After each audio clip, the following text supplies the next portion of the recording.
we're in this bitch. Lost and Talks podcast, episode number 41. 41. Please excuse the possible echo. I don't think it's too bad. I can hear it. I don't know if the mic's picking it up, but Yeah. We're pretty close to the walls. if you're on YouTube, we're doing a bit of renovations here. So it's a little bit of a mess, but we're working on it. Yeah. It's gonna look pretty. As we speak, yeah. Yeah, it's gonna look pretty sick. Yeah. Fat new window. Yeah, we got some natural light coming in. We're gonna get. I don't know. Yeah, we still don't know what it's gonna look like exactly, but the pieces are coming in. New couch. Stripper pole. Yeah, that'd Stripper be pole. crazy. Like in the middle of the table. Like we do the pot around it. That'll be sick. I'm ready. You guys are funny. I'm ready for that, man. What am I sipping on today? Losties. Got the cold shots, but yeah, we also got the Losties. Nice. Shout out the milkshake. And our boy's doing the Edward 40 hands as he promised from last episode. Yes, not exactly in the classic Edward. Yeah, you 40 normally hand gotta way. tape those to your hands. If we had a production team. Yeah, if we had a team of more than 3 of us sitting down and actually having to record this. Yeah. If you're in the Toronto area and you'd Yeah. like to be a PA for the show, please Yeah, or email us. intern. Yeah, so Yes. that we can just do 40 hands every fucking week. So I got this. This is my first one still. I slowed down a little bit. So I'm gonna not. He was going hard on the phone. I was going hard at first, but I slowed down a little bit because we started talking. But still, that's only like 10 minutes of work. yeah, facts. Yeah. So I might be quiet, and that's because I'm drinking. You're gonna be flying, yo. Actually, I just remember I have to take that one out the freezer. Mm. So we'll do that. Yeah, that's fine. It's a big beer. It won't. Yeah. It's not gonna explode. I think those shits take like a couple hours to explode. I don't So- know. This one was cold. It got really cold though. Right when I was there. So you've done that before? Yeah, this will be like my 4th, 5th time. Okay, I've never done it. So, Really? no, not the legit way or just drinking them. I've had that before. Like I've had them. I only one though. Yeah. I've never had 2 in one sitting. Yeah, I don't even know the last time I That's- had a 40. Yeah, man. It's been a Sure, you're gonna be good, man. You might puke. No, I'm not worried. I've done this enough times where it's like. And beer pukes are light anyway. I love a beer puke because Yeah. you just puke. You just and you're feel like, fresh. I'm like, I'm better. Yeah. I feel good. Yeah. Like it's fine. I'll That's- just poke my head out that's the true, window. that's Worst true. case, like. That's true. Sometimes when you puke, it's nice. Like the liquor pukes are not good. But No. Those will put you to bed. Yeah. Yeah, that's facts. Yeah. A beer puke, it's like. That's mostly just water. Yeah, it's not you just even get that like, out of you. Yeah. It's like you took a piss. Like, Exactly. you get that out of you, and you're like, all right, yeah, like I can drink again. Yeah. Like, just give me a glass of water just to wash up my mouth, Yeah. and I could drink again. But when you're actually doing the real Edward 40 hands, it's the idea that you can't use your hands for the next like 2 hours.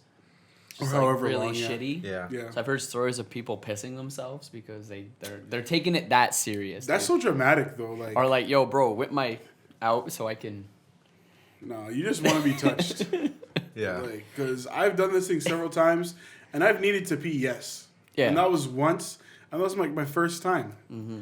After that, if you honestly can't hold your piss in and hold your liquor, then you got a serious problem. Facts. You gotta reconsider your life and So before you your start, options. just go before you start.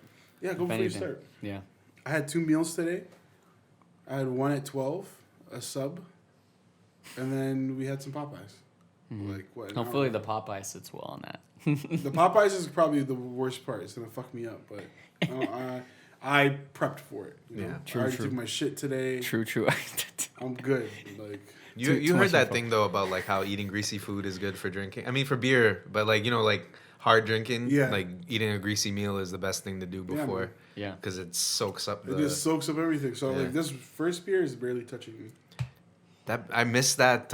Fuck man, coming off work, going into the STC food court, crushing like some dirty ass Taco Bell, and then just heading downtown. Mm-hmm. That was life. Yeah. You can't do that anymore though. Like I would be Can't. dead after the first taco if I did that now. Quick comment on the. What was your favorite STC food court spot? Like, what was your go-to? You know, because I don't go there very much anymore. Well, I don't think I've eaten at the new one. Holy shit! Yeah, you haven't been there in a minute. Oh fuck! You Well, I mean, I've been there, like, but I haven't fucking- like eaten. That's like a good I 4 haven't eaten years, at 5 the food court years. in a while though. I remember there was a time when Manchu Wok was a ting. Yeah, but I always get sick after like the And then you fourth, find out like, chicken. that you just don't like Manchu Wok. Yeah, 'Cause exactly, you're just yeah. like, the only reason why you're eating Manchu Wok was because you're like, oh yeah, it's fun, it's food that I always wanted to eat that my parents wouldn't let me have Yeah. my option. They let me have it sometimes, but you don't always get the choice. But then you start having it all the time. You're like, this is kind of shit. Yeah, it's like when you have your own money for the first little bit, it's pretty fire. And then It's like working your first bourbon, restaurant job. Bourbon. Bourbon you lasted have longer too than much pop. Manchu Walk for me, but like Yeah. Bourbon was died my hard spot. for me too, though. Get Like, the combo Bourbon. 3 with the double meat yeah, and the rice. Yes, the yes, home, bit of the home broccoli. fries. yes, and yes. yeah. Bourbon was sick, and Caribbean Queen. yeah. If the bourbon line was too long, I go to Caribbean Queen. If I'm not getting that, then I'm just getting. And bourbon was quick too. Yeah, Yeah. you're just in out. Yeah. Bro. Yo, if you go at the end of the day, you get like the $5-6 tray. Like they just throw the leftovers in Oh, it, and you really? get like for $6. That You never get happened to me. You get a tray. Yeah, at the end of the day, you gotta go. The I last never, 15 minutes. I was never there for end of the day stuff. Like, it was Yeah, usually so- there for like a long. Because I work nearby, so I'd go over just before it closes and just grab it. So, but I will say, yeah. whenever I go to STC, definitely I think Taco Bell is the spot. Yeah. If I were to go now, it would be Taco Bell. Yeah. That was my second choice. It was like Yeah. bourbon, Taco Bell, or When they had sub of the day, I used to or the fuck Greek up a or sub the of the Greek day. place. used to The fuck Greek up- place Yeah. is too. Oh, pretty good. Jimmy.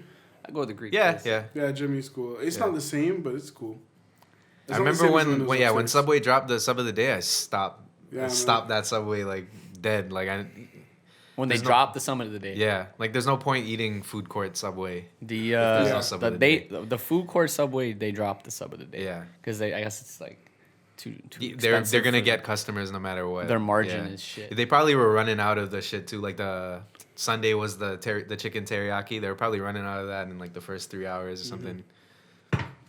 Facts. Woo. New York fries was okay. New York fries was okay at the time. Yeah. In But the then early you 2000s. grow up. Yeah. Yeah. Yeah. And then also, like poutine places and just like fries got better. Like Yeah. other fry places just got better. Yeah, I'm not going there for a meal. I'm going there Yeah. for like a snack or whatever. Yeah. They're kind of expensive too for fries, but yeah, anyways. When I worked at Fairview, I touched down at New York fries a lot. Mm. But Yeah, it's just those weird. Sometimes you just sometimes I think back, I'm like, why did I have that phase where I was just eating that like every yeah, day? I don't You know? get it. I would have a New York fries. Something from New York fries almost every Yeah. day. What was the Japanese place where you got like that beef bowl with the which place? Teriyaki. Is it teriyaki? Oh, at SEC. Yeah. Yeah, I think it was teriyaki or Yeah. something. Teriyaki experience. Is that what? Yeah, teppanyaki experience. Teriyaki Teppanyaki? experience. Something like that. I think it was teriyaki experience. I Yeah. think you're right. That place was pretty good That too. place was pretty sick. Yeah. That I place is forgot good. about that place. Yeah. Yeah. So anyways, let's move on. I guess we talk about food a lot Oh, you're hating on the food. on this though. pod. No, I'm not hating on the That's food. everything that everybody loves. you know? No. Man's love talking about food. It's just interesting. So Kanye wants to be president or run for president. This is Yeah. where you're gonna see me quiet. I'm gonna drink a lot. Yeah, I know you're not gonna care. I don't Oh, care. you're on the website? No. Oh, He's on does he Gmail. have a website? Well, That'd be no, fu- there's like you could read the full, I think the full interview is available, but just look up like Complex or something. They have like the, Complex. I'm not going to shout out Complex because they're fucking shit. Yeah, so complex. Yo, what's Complex doing? You're not gonna say? You gotta catch up, Ian. Dude. Ian's always a week behind on news. Nah, dude. Complex was Ian's just always honestly- a week behind on Complex was news. just getting called out like by a bunch of their former employees and I think current employees too about just being a racist and Yeah. Well, I sexist know they suspended environment and- academics for a couple days. Yeah. Or Well, weeks that or doesn't whatever. even that has nothing to do with That's it. Yeah. academics and That's being a academics. dumbass. Yeah.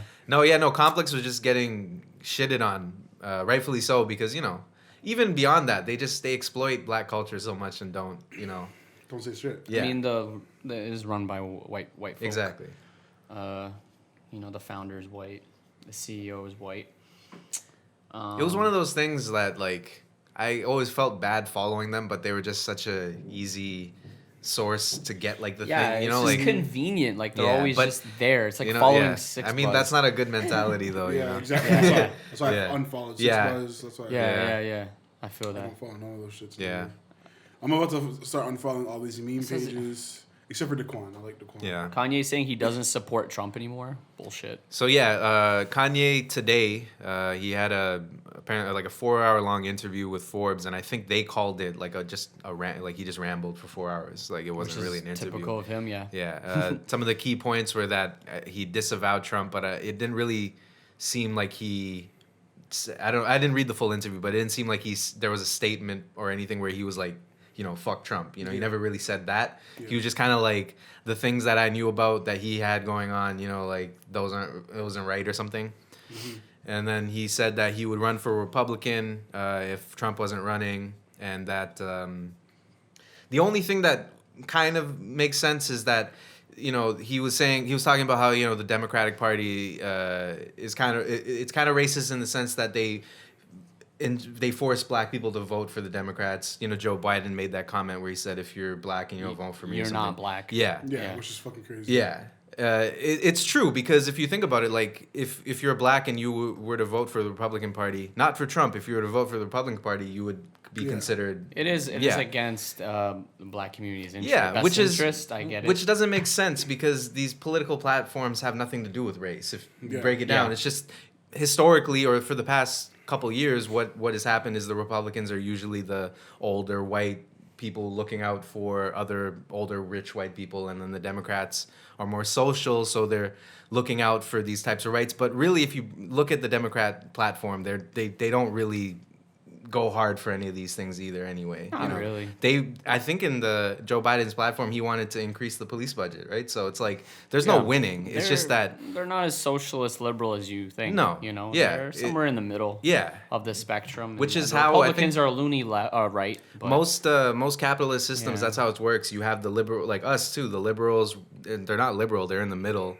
And then the conservatives are just a little bit on the right, but not like too far right, Yeah, I mean, that's why you're looking at more like a Bernie. Yeah. Who's more left. See, that's the thing. Yeah, Bernie, he fell off, but right? Bernie's policies, ambitions were a little unrealistic for the American. Oh yeah, for sure. The way the American system works, a lot of his ideas would just never fucking work. Because That's they're the problem. so Yeah. against what's been going on so far, right? So that's why the Democrats and the Republicans, they don't change much because no matter which government or which party wins the presidency, there's still how we've talked about this before, like the Senate and stuff. Like, no matter which party's in power, they're not really in power, except if there's like a very extreme, the case like how we have right now, or with Bush, with Trump. When you have like an extreme right party, usually they're a little bit it's a little bit easier for them to take advantage, because that's what America's built on. Whereas the Democrats, they can't do these socialist things because that's not how America is run. That's not how it's run, right? It is a capitalist system. Mm-hmm.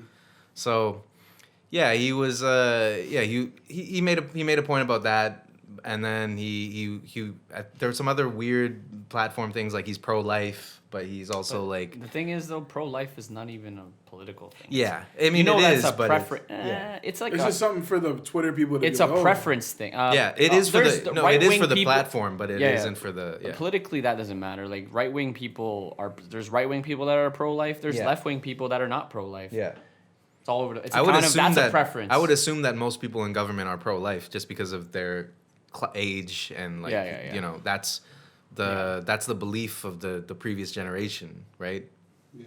Whereas I feel like our generation is just by nature a lot more pro-choice, just because of how we grew up. Yeah, it's not. You can't say every leftist is pro-choice and right is pro-life. You can't say that. It's kind of all over the place with that one. Yeah, and I don't think I mentioned it, but he's running as an independent, and he's calling it the birthday party because if he wins, then it's going to be everybody's birthday, and he said that.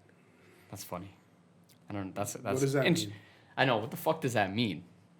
Like, that's stupid. Yeah. It's kind of dumb. Like, he shouldn't have said that. And this is why. That's just shit. Saying shit like that you will not get the older people taking you seriously. Mm-hmm. The older people. You know what I mean? Like, if his demographics 19-year-olds and cool that are on that is his demographic. 19-year-olds that are on a Kanye forums It's 19 to 29 or 30. He can't win America with that age group, even if they all vote. But what he can do, and what people have been bringing up, that's a good point, is it seems like he's still siding with Trump, or he's still friends with Trump, and what he's trying to do is just take the black votes away from the Democratic Party so that Trump ends up with a majority. Well, that's what I was gonna say. Is this some weird ploy to like help? It does seem like it's a weird ploy, yeah. So if he does, because he hasn't, as of now, he hasn't filled in those whatever the official papers or whatever to. And he's way behind in this whole process. Yeah, I mean, yeah, he'd exactly. have to, like, the primary, whatever, I don't It's know. just happening this year. Yeah, Yeah. he's a little late. Like, he can technically get in, but he'd have to, like, win a lot of. Yeah, like 4 months, right? He'd have to win a November? lot of states Yeah. over. Yeah. Because Holy shit, that's 4 months. it's coming Yeah. up. Like, he joined the race a little kind of late there, you know. Yeah. But because it's kind of Biden Trump, and that's it.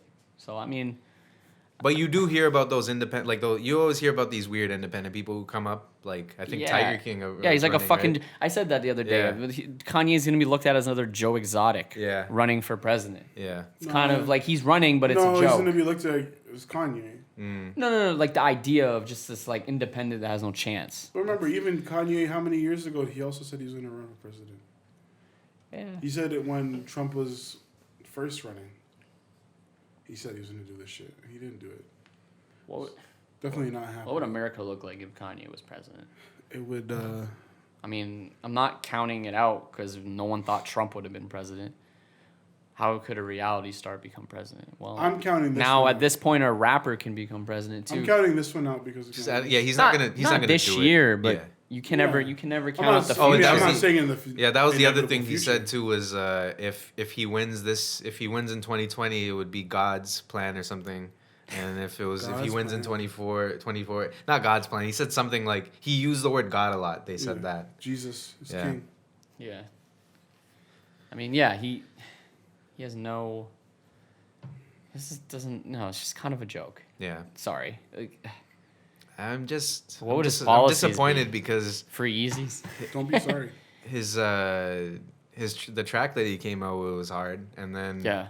it just seemed like I was just hoping that he would just have a quiet release for once in his life where But he just claims dropped it's something not. and no other PR, no other press. You know, No, but we you don't need have to to talk hear about Kanye. Yeah, He claims it's not a publicity stunt for his upcoming album. it isn't God's It isn't, Country. it's for that track. because yeah, For that one track. He's like, I give my album away for free. And I believe I heard. Which I guess there's everyone a does if Dr. you have Dre Spotify. project coming with him. Really? That's the word on the streets. So I don't know. You know me. I'm not buying into this shit. I'm not really. That's why I can't get. too Kanye much had attention. COVID? oh yeah, he had COVID too. Yeah, Kanye had COVID. He never Yeah. publicly said it, though. yeah. Right? Oh, true. I'm sorry, Kanye. He said it. I don't know if he said it explicitly, but it's weird. In the interview, it was something like he was talking about how when everybody was saying Drake might have it, and he was like, "There's no way Drake can be sicker than me." Yeah, I see that. Yeah. And my response was Drake can't be sicker Yeah, than me. yeah. Calling vaccines the Oh mark yeah, of and the also beast. he's an anti-vaxer, and he said he said So he's vaccines a are nutty. he He's said the a nut. vaccines are the mark of the beast. You know, in the Bible. Dude, why is this man a nut, bro? Like, I love his music. Anti-vaxxer, yo. Oh, anti-vaxxers. He was saying he was like how about COVID and like how our only solution is the vaccine. He's like that worries him. What else can we fucking do to Like, get away from this? Bro? I mean, it's either vaccine or global immunity. yeah, And then whoever was never fit to live would die. yeah, That's the other choice. exactly. Because eventually it's gonna It's like, do come you in want- contact with yeah. everyone at some point. Yeah, do you play want that game. nature to come through like the plague and kill 1/3 of the people who didn't have the immune systems to deal with that? Yeah. and then the rest live. Those are your choices. Yeah. Or it vanishes, which sometimes happens too. Mhm. But it doesn't seem like it's going away. So And also, like, there's gonna be more. There was a reporter that bubonic plague that came back. Yeah. And yeah, Yeah, in really? China. and also beyond that, no matter what happens with that, but people have been predicting that this is just the first super virus that's gonna hit us. Yeah. Like, Yeah. Apparently, it's just supposed to be worse in the fall. yeah, that too. That there's gonna be a second wave. The and it's second gonna be wave is worse. in the fall. Yeah. Bro, are we ready for this? And it's Are you guys also- ready to be locked back inside When again? our immune systems We are just gonna gotta be get that weaker. camping trip in, and I'm good, yo. As long as you get a camping trip. in. Yeah. Yeah. As long as we because if you think about the summer, all you need is a camping trip. It would be nice to get a turn up, like a party, but we're not gonna get that. But we'll do a couple backyard barbecues. That's pretty Hopefully much maybe the a summer. beach. I'm slowly and Down for the beach. And remember, I was the one that said summer was gone, right? And it's pretty much been gone. Yeah. They've tried to give us a summer, which I appreciate, but summer's not the same. It's pretty much gone. We're just allowed outside. I'll make the best out of it. I don't mind. Yeah. We work But now a I'm lot starting anyway. to see, so. this year is definitely a write-off. Oh yeah, for sure. This year is definitely a write-off. Especially I've seen the way mans are moving outside. We're getting crushed again. Yeah. I will say the good thing about it is like me and Ian, we've been able to focus more on like YouTube shit, which means we don't have to focus on clients. We can just do quick little videos That's ourselves. facts. Yeah. So it's nice. I'm enjoying that. I've been enjoying it too. It's like every week we're like, okay, let's shoot a video. Let's just do something. Let's make sure we're doing something, which is nice. So that's been working out for us. So yeah, picking up our YouTube bag. Yeah, one of these days is sick. But have you thought about like where we'd be right now if COVID didn't happen? Because it would be we'd be in a completely different place, but I feel like a lot of things would have happened. A lot of things would have happened. Well, for sure. Nui would be happening. Yeah. Mm-hmm. Nui would be happening. That'd be a big ass. Wave would be happening right now. Wave would be happening. Yeah. Hopefully some contracts. Yeah. How many other music videos? Potential contracts and other things. Yeah, if you know what I'm talking about. Potential contracts. Can't really talk about that. Yeah. They would have been locked in. If we had a couple music videos in the bag Yep. that were kind of canceled.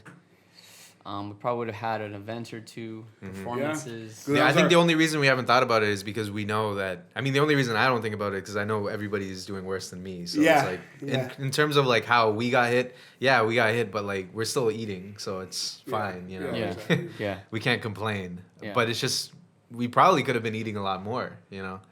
The fact that we've been able to keep up this momentum is only because there was so much going on at the end of like 2019. Yeah. That there was no way that we couldn't have kept it going, but like we would have been like we would have been cruising right now.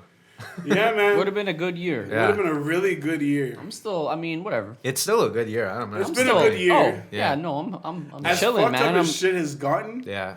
It's still I'm been a living pretty life. good I'm year, chilling. man. Yeah, I've been a lot more like. And honestly, like now that everybody slowed down, so Yeah. I'm not even stressed. And now that I've accepted it, and I think like, especially like with the George Floyd thing, I don't think the Black Lives Matter movement would have kicked in as hard if it wasn't for COVID, because everybody was at home and had time to digest it. So it was like you had time to be on Twitter. Yeah, a lot. Exactly.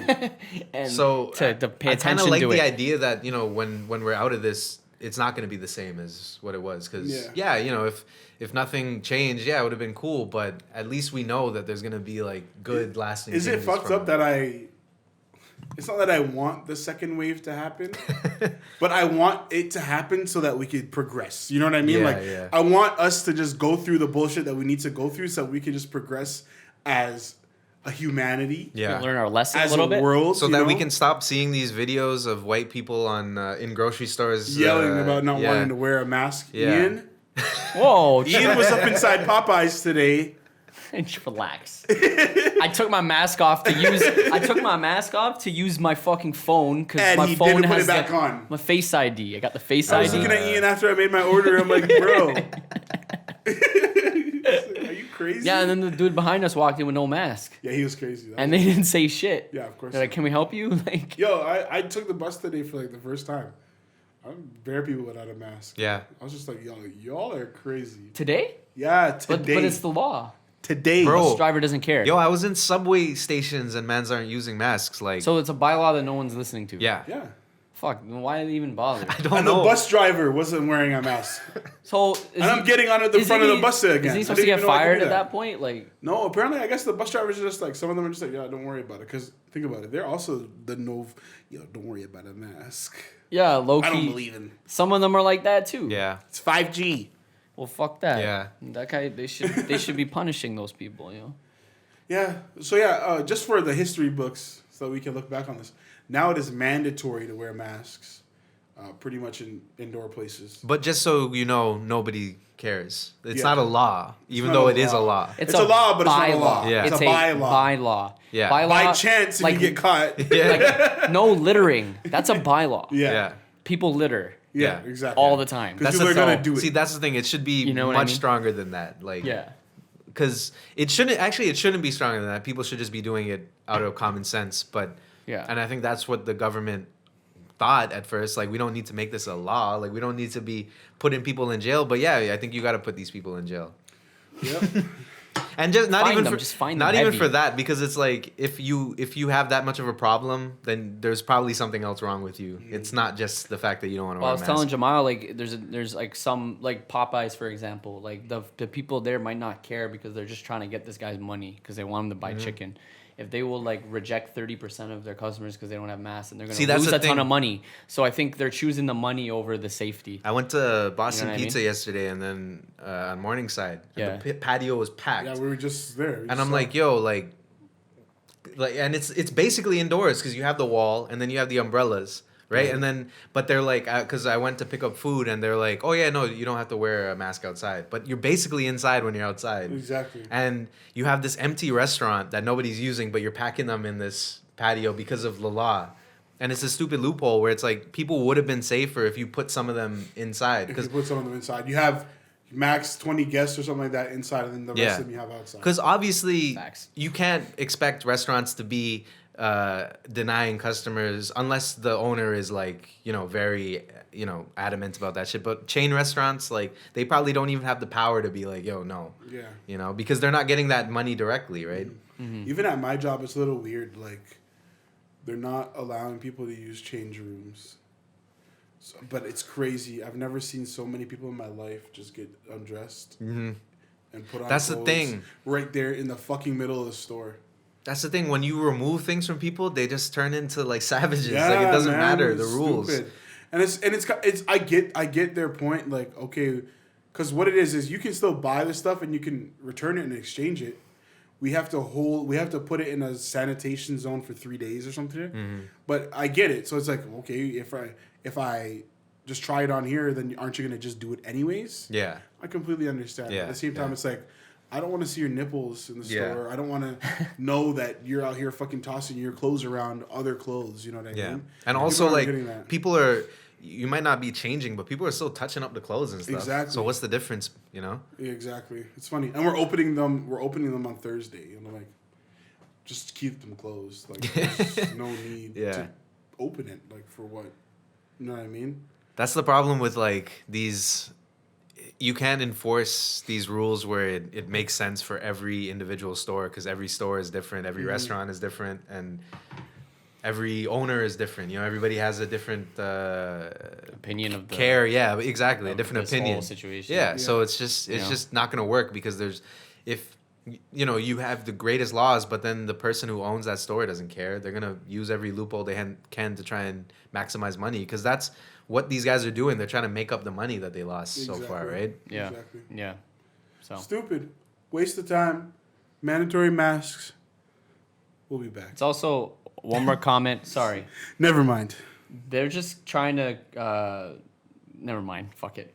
We'll get you on the next say it because You have time. Yeah. You have time. You might as well say it. No, a lot of places are trying to avoid confrontation too, so they rather just serve you. And Yeah. my last comment. People need to grow up. Yeah. Everybody needs to grow up. If I'm a store owner and I don't want you in the masks, I might fight you. Let's just do it. Yeah. Yeah, it's just like confrontation is like just go. sometimes not worth it for businesses because they'll be fighting with people every 5 minutes. When I was in Boston Pizza, So- these people in front of me, I guess they wanted to get seated outside, but it was like a guy, a girl, and their daughter, and they couldn't let them stay inside because they didn't have a mask. Only he had a mask. Yeah. So he was waiting for like a couple minutes, and he had to wait inside, and I guess his wife and daughter had to wait outside, and he was getting cheesed. He's like, I got a wife and daughter, like, waiting, like, you got to seat me. Like, bro, the fucking patio's full. Like, Exactly. he's like, come on, like, you know where you are. Like, you walked I into don't know why this. people are acting like this. Yeah. Man. People are just acting dumb. Lost Docs Podcast, episode 41. Jamal's about halfway through his 40 hands. So the first Say. bottle still. First bottle. About to crush this. This will be done within the next minute or two. So. Just put the mic. This is the hardest part because it's. I forgot the mic was over here. Put My the bad. mic. This is the hardest part because it's warm. Mhm. When you start this one again, it'll feel blessed. It'll be you know? blessed. Yeah. Yeah. So it's 8%. I'm gonna move this mic yeah? again. And he's so I'm not drinking chewing in it. 1.2 liter, 2.2. I didn't know that shit was 8. Yeah. Yeah, 8%. He's drinking 2.36. 2.36. Yeah. Kevin with the mental math. That's a lot. Yeah. Yeah, we were That's like, like two that's pitchers, got to be like basically. 10 beers or something. It's got to be like 10 I beers. don't know if it's 10. Well, I mean, What is that? 300. Yeah, let's say like 300 milliliters for a bottle. So Plus it's like 8. Yeah, it's like 8%. 8 beers. 8 beers? Oh yeah, but 8% as well. Yeah. I guess you're right. You're right. It's got to be like 10, feel like 10 beers. You're right. So that's a lot, dude.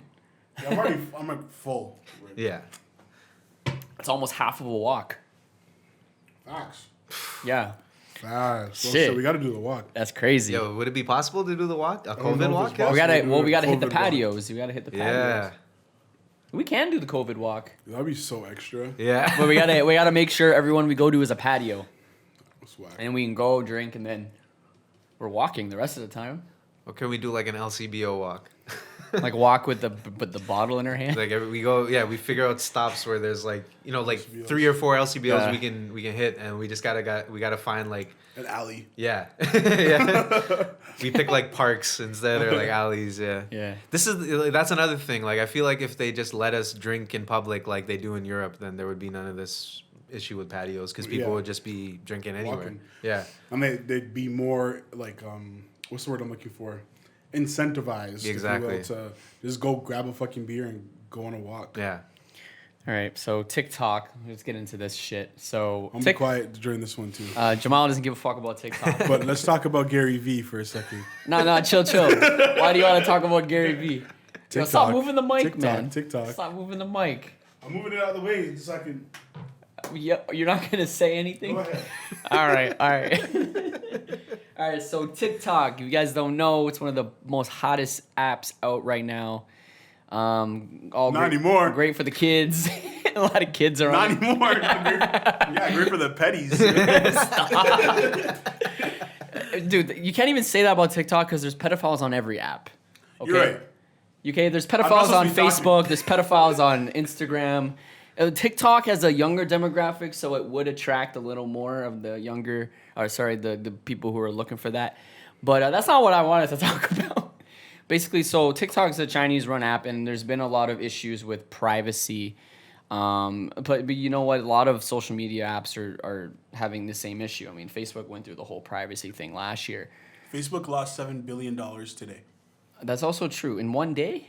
Not in one day. Was it today or was it the other day? It can't be one day. It was one day. What did they do to drop that much?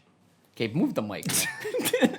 Nonsense. All right, that's still not what I'm trying to talk about. So, TikTok, like a lot of apps have privacy issues, but TikTok seems to be a little more sketchier. Well, yeah, no, the problem too is, every app is gonna have privacy issues, but Chinese apps, Yes. it's different rules. You know, if you're an American developer, you might have the rights Yeah. to everything that you Yeah. own, but I'm pretty sure, especially an app like TikTok, if you develop an app that goes big and global, China, the government is, they got eyes on it, and They got eyes on it, yeah. And then also, like, pretty much any app that's big in China is involved in surveillance or data collection in some way. Yeah, so I mean, it's common knowledge that even Google and Facebook are taking your info and data from your phone, your computer, and they're essentially using it to either for data, for advertising, that's what Facebook does. They take your information and they use that to advertise to you and other people. Yeah, that's when you search something or when you talk Yes. about something, Yeah. you'll see an ad for it. Exactly. We got to talk about an ad I got on my Yeah, Facebook. yeah. Yes. We We'll do that later. need to pull it up. Yeah. Dude, do you still have it? You have the screenshot. You have the screenshot. And bitch, we need to talk to Zuckerberg about that one, because I don't know how the fuck that got slipped through the cracks. Like, that was crazy. I'll bring my mic back now. But basically, so TikTok, Anonymous tweeted about TikTok being essentially spyware, right? They confirmed that this is an app that is essentially spying on your phone. It's spying on your data. It is watching what you're doing on your phone, even on other apps. It's not only when the app could be closed and it's still doing that, which is kind of fucking crazy. So someone actually reverse engineered the app. I don't have it up, but a couple hackers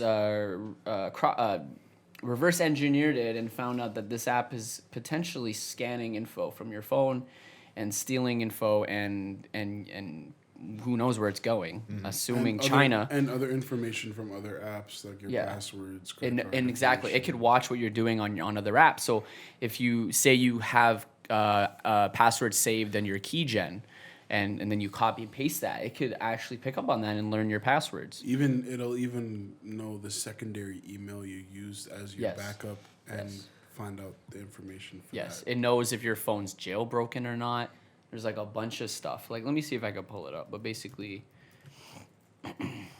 it's a bit of an issue now. We don't know if I mean, we haven't actually confirmed if other apps do this, but I don't think so. This seems a little extreme. Yeah. Just the idea that it can be closed and it's doing that. In the meantime, did I tell you about this? How like people can track your typing patterns. That's crazy. Really? So our computer whiz for the Nui project, Priyank, he was telling us about how he's telling us about China because we were going into that facial recognition shit, and he was going crazy about it. He was saying that like Google it knows your typing pattern, like it knows the way that people type. Mm-hmm. And there was somebody, I can't remember who it was, but they caught somebody in like a remote, using a computer like in a remote library or something, based on how they type.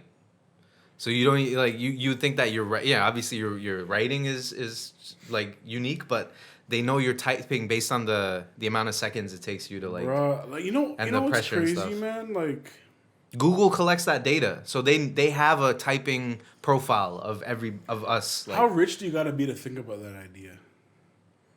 Yo, we need to know how they type to know. But that's what Google has been doing for the past 20 years. If you think about Google, like Google's the weirdest is if the you weird. really think about all websites that we use are kind of, if you really think about it, just kind of weird. Yeah. And the stuff that we allow them to have access like, to just because we want to upload shit to them. Yeah. Maybe us, like social media, like Facebook, like we've been able to assess from a little bit later on in our lives, but Google, it started when we were like 6, so like it was something that like we had memories before, I remember Yahoo search and shit. Yeah. But then like when Google came around, that was it. Like you just forgot a time before Google.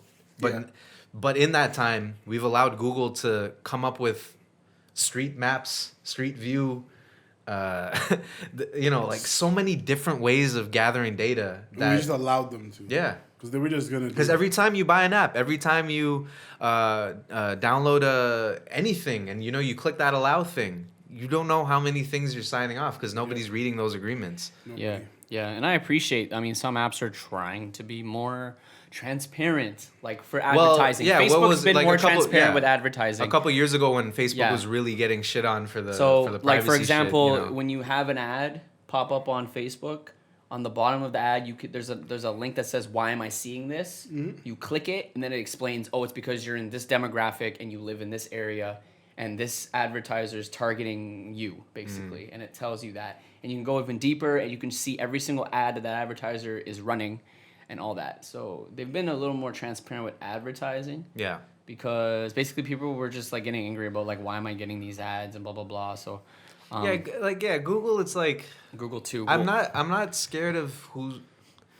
I don't know. It's hard to say because they could be fucking us all over right now, right? So it's really hard to know. But it's like I trust them more than I would trust like a Zuckerberg or these Chinese companies, because these Chinese companies, they really work with anybody. Like they work with governments. It's just profit. They work with police. There's a lot of corruption going on and like I don't want to. The American government has its own issues, but the Chinese communist government is definitely, more on the corrupt or don't kill me. No. It's not corrupt. It's just the way that their government is run. Like, what's the app called? Like their WhatsApp equivalent, where it's like the one that gives them the social credit and all that stuff. Like WeChat? Yeah, their main app. Like that's such a clear example of how that government is run. Like they've used technology, they've used apps to monitor people's lives, and it's like it's happening to us too. Like the government is doing the same thing with us, but China is so much more upfront about it, and they're so much more meticulous about it too. Isn't China basically like that one episode of Black Mirror? Yeah, they have that same app with the one with the that Instagram. Credit. The social.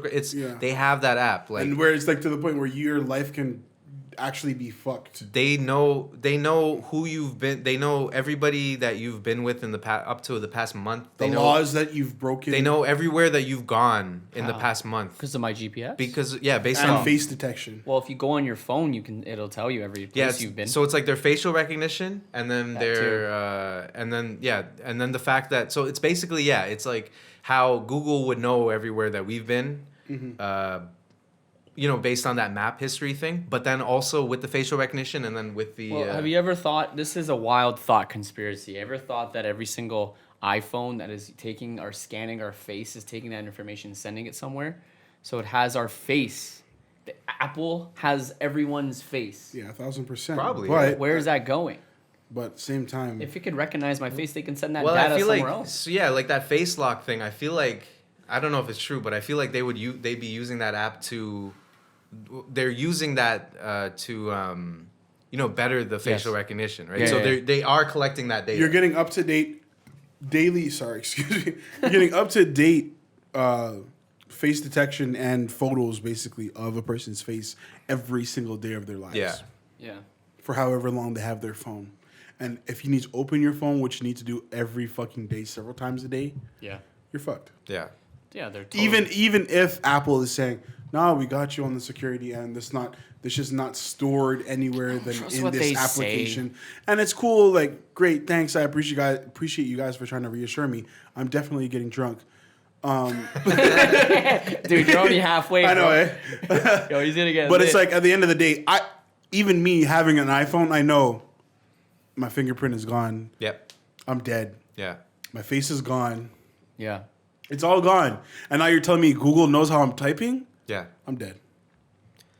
And that's the thing is like it's like you don't want to just say like, oh, China has it bad, because that's the problem is like China. We should be looking at China as an example of the type of information that that our government has on us. Exactly. It's just they might not be using it, but China, the app developers and the government they're in cahoots. Like they are working As together. far as I know, is China just being more real though? You know what I mean? That's what I mean. They're trying to use it for good, I guess. But like, yeah, I appreciate it, but Yeah. it's just like it's kind of fucked up still because, whoa, why am I speaking like this? Because of the way that they're treating their people. Yeah. Because of this shit. Yeah. You know. Yeah. See, that's the problem is like they kind of exemplify the world's problem in a nutshell. They're overpopulated in themselves, but the world is overpopulated, right? So they're trying to like monitor this big world, and it's like they have a micro world inside of the big world, right? And they're just taking advantage of like, oh wait, we have technology where you would be able to track everybody's movements at all times because we have access to cameras at any time. Let's do it. Let's use it because they've been given that privilege because of their government system, right?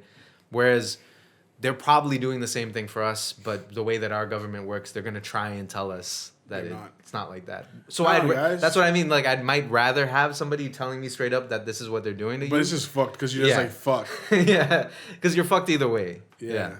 But I would appreciate you just telling me. Yeah. Even though, as a guy, you do appreciate the mysteries of your country and your government. Ooh. But if China's just being real, then I can't hate. Like, if they're just like, yeah, fam, like, if we see you doing fucked up shit, we're watching you. The TikTok algorithm is scary. It's just how it's able to pick things that you're interested in and show it to you. And it's just honestly, I downloaded the TikTok app, for like a couple minutes, and I was just scared of it. Bro, same. I didn't use it. I was hearing all the shit. Gary V's telling me, Ian's trying to tell me Gary V seems saying like a this, sketchy ad. It's Gary. It is. Something's off about it. Something's off about it. You know how they're able to just start trends like that and take everyone's information. The one thing that always bothered me, they're making us dance, literally. They're not making you dance. Again, TikTok, I told Ian this today, TikTok has technically never lied to us. What is the app about? Recording and gathering information. That's fact. I mean, it's the mushroom. It's the thing he said on mushrooms, right? Like, exactly. It's about recording life. Yeah. Literally, that's what TikTok has been this whole time. They never lied to you. Bro, you assholes just started dancing. I'm convinced TikTok is a front for collecting data. It's not a front. I don't see it as a front.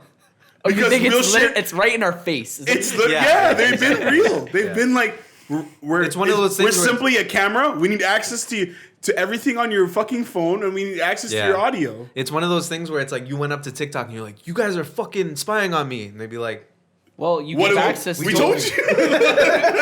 It's some weird legal... Did you allow us to enter your camera and your audio?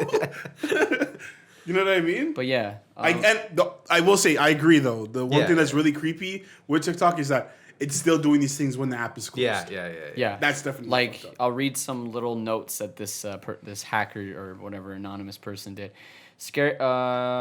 scariest part about all this is that much of the logging they're doing is remotely configurable, and unless you reverse every single one of their native libraries, have fun reading all that assembly, assuming you can get past their customized fork of OLLVM. I don't know what that is. And manually inspect every single function. They have several different protections in place to prevent you from reversing or debugging the app as well. So the app is actually self-aware when you know you're trying to hack it. So you think these robots aren't? App behavior changes slightly if they know you are trying to figure out what they're doing. There's also a few snippets of code on the Android version that allows for downloading of a remote zip file, unzipping it, and executing that said binary. There is zero reasons why a mobile app would need to do this legitimately. It's really just weird. And we must point out again, and I think we already did, but let me just point out again, TikTok is not the only app that is doing this necessarily. TikTok is just one of the apps that has been exposed. Yeah. It's being exposed, yeah. Yeah. TikTok, yeah, exactly. And then because, they're a Chinese-owned company and we know the history of Chinese apps. You're going to say it's anti-American and then blah, blah, blah. That's the point. Obviously with these news stories, there's going to be a lot of inherent racism. Yeah. But you have to kind of separate it and be like, it's not about Chinese hating Americans. It's about Chinese apps and the way that system is run. And how they work. Yeah. It's the way that if you grow up in China and you want to be an app developer, like you were born to be an app developer, that has nothing to do with race. The government is going to get involved. This actually kind of reminds me. Just the way their government works. Yeah. This kind of reminds me of when I used to work at the Apple Store. For people that don't know, I used to work at the Apple Store, Fairview Mall. What's up, gang? Anyways. We get a lot of Chinese customers, Korean customers that are just trying to buy phones in bulk. Because what they would do a lot of the time is sell them because they didn't have the same, and this is just basic, they didn't have the same internet access as us. Yeah. We have different internet access than people in China, in places, I should just say all over the world. My brother, he went to, I think it was Thailand, and he had to take a stop in China, like a pit stop. So he was in the airport, and he had to download that app. Yeah. And he was saying, so he just messaged us once saying, like, yo, I landed in China, like, we have to download this crazy app here. There's no other, you can't go on Instagram. You can't go on Facebook. You can't go on Google. Yes. It's just this one app that streamlines everything. If you want to search something on the internet, you got to go on this one app. Yes. So it's like, it's the different rules out there. Yes. Yeah. Yeah. And that's what it is. And it's crazy because we had so many people, and they're buying these phones in like bulk. Like they're getting 6 iPhones a piece. Are they like burner phones, or they're going to resell them? They're gonna resell them to their people so that when they they're go unlocked. back home, Yeah. when they go back home, they have access that other people don't have. So they're able to use because when you buy more a of the phone in internet. China, it's locked It's for already certain locked. things. Like you can't Yes. get Google. Yeah, it's not. You Yeah, can't get. yeah. Okay. It's not like Exactly. you when you buy a phone from like Rogers and then you go to P Mall and then you Yeah. get it unlocked. Yeah. It's like That's a just different like, level of locked. It's a different like, Yeah. Like, Apple out is the factory. legitimately sending them phones specifically made for China. Yeah. Yeah. Yeah. Because that's just the way their government is. Yeah. It's kind of, they're still a communist country, technically. At the end of the day, And yeah. they still control the population like Yeah. that. And they still make the censorship rules, and they still have those types of rules. And you're right, when something gets as big as TikTok, the government's getting their hands in it because they can. Yeah. Because they're allowed to. It's the biggest. It's probably the biggest app in the And, world right and now. TikTok right? Right can't now. really Yeah. say no, or else there's a problem. Any Chinese citizen. Yeah. There's a difference. We don't have a lot of rights, but there's a difference between our rights and China, and like a Chinese citizen's rights in terms of like how much Yeah. freedom we think we have for our property. Yeah, facts. Yeah. Facts. Yeah. The government truly owns. Yeah. They're people. You know what I Yeah. mean? They can shut down TikTok whenever they They're want. only I'm allowed to assuming. have a certain amount of kids. The American government can't shut down Facebook. That fucked It's not that fucked possible. up the country too, because they implemented that rule just loosely in the 80s, but then In America? in China the one-child rule. Oh, the one but child, then a yes. bunch of males were being born. Yeah. So now in China right Exactly. now, there's just a whole bunch of males. There's a whole bunch of dudes. Well, that's why there was Yeah. the really fucked up thing that was happening in China where they were essentially killing was it killing men or maybe they're killing girls actually, but I don't know why they actually take that back. I don't know why they would do that if they need females. They were killing females when you were born. I think it was just like something about not wanting females. Yeah, it's also about again a strong heritage. So Strong heritage family thing. Yeah. That's a different topic. Where it comes like They weren't thinking. Power. Yeah. It's the same way in Europe, you know what I mean? Yeah. But like, they need females to. It was it's kind of like that male heir kind of. Yeah. They were like, if we're only have one kid, it's got to be a man. It has to be a man. That's But yes, what the one mentality was. child thing in cities. I think in the country you're allowed 2 because you needed some children on the farm and shit like that. Yeah. But the one child thing, did fuck their population up for future. But they weren't thinking about future. They're thinking about like now with their overpopulation. So And they're still overpopulated. Yeah. We're all overpopulated. yeah, We're they're all slowed down though. overpopulated. There's other countries that have bigger issues now, like India, and they're overpopulated. But wait, you know what's weird is we're all overpopulated, but couldn't we all fit where? What was it? We already talked about this. It's true. Couldn't It's we all not that fit we're in overpopulated. fucking, New York or some shit. It's Grand Canyon. Oh, Grand Canyon. Oh, yeah? That's right. Yeah, but it's not that we're overpopulated. It's that we as humans we use too much resources. Yeah. Yeah, we use too much yeah. resources. We take up too much of a footprint. Yeah. Right, where we live and how much food we consume, like animal products we consume. And if you think about it, it's and all probably it's only the rich people, like and that If you too, really think the about it. 1%, and that too, and the 1% is eating way more of that of that footprint of that those resources. Yeah, But even just the average human, we are used to too much. Like we do have too much. yeah. I was watching a fucking it's really random. I was watching a movie commentary on Into the Wild last night, this morning, 4 a.m. Is that the Harrison Ford movie? Is it the Harrison Ford? No, I don't believe so. Into the Wild. That's the one. Hold on, let me pull it up. Sorry. Was it Liam Neeson? Into the Wild. No, that's the Gray. That's the Gray. Yeah. I can't remember this actor's name. That's the reason why. What? So while you're doing that, Emile Hirsch. Hirsch. Emile Yeah. Hirsch. Basically, it's just very interesting. It's because he runs away from his family in the movie, his like rich family, and I've never seen this movie other than the commentary, so I might just get some of this wrong.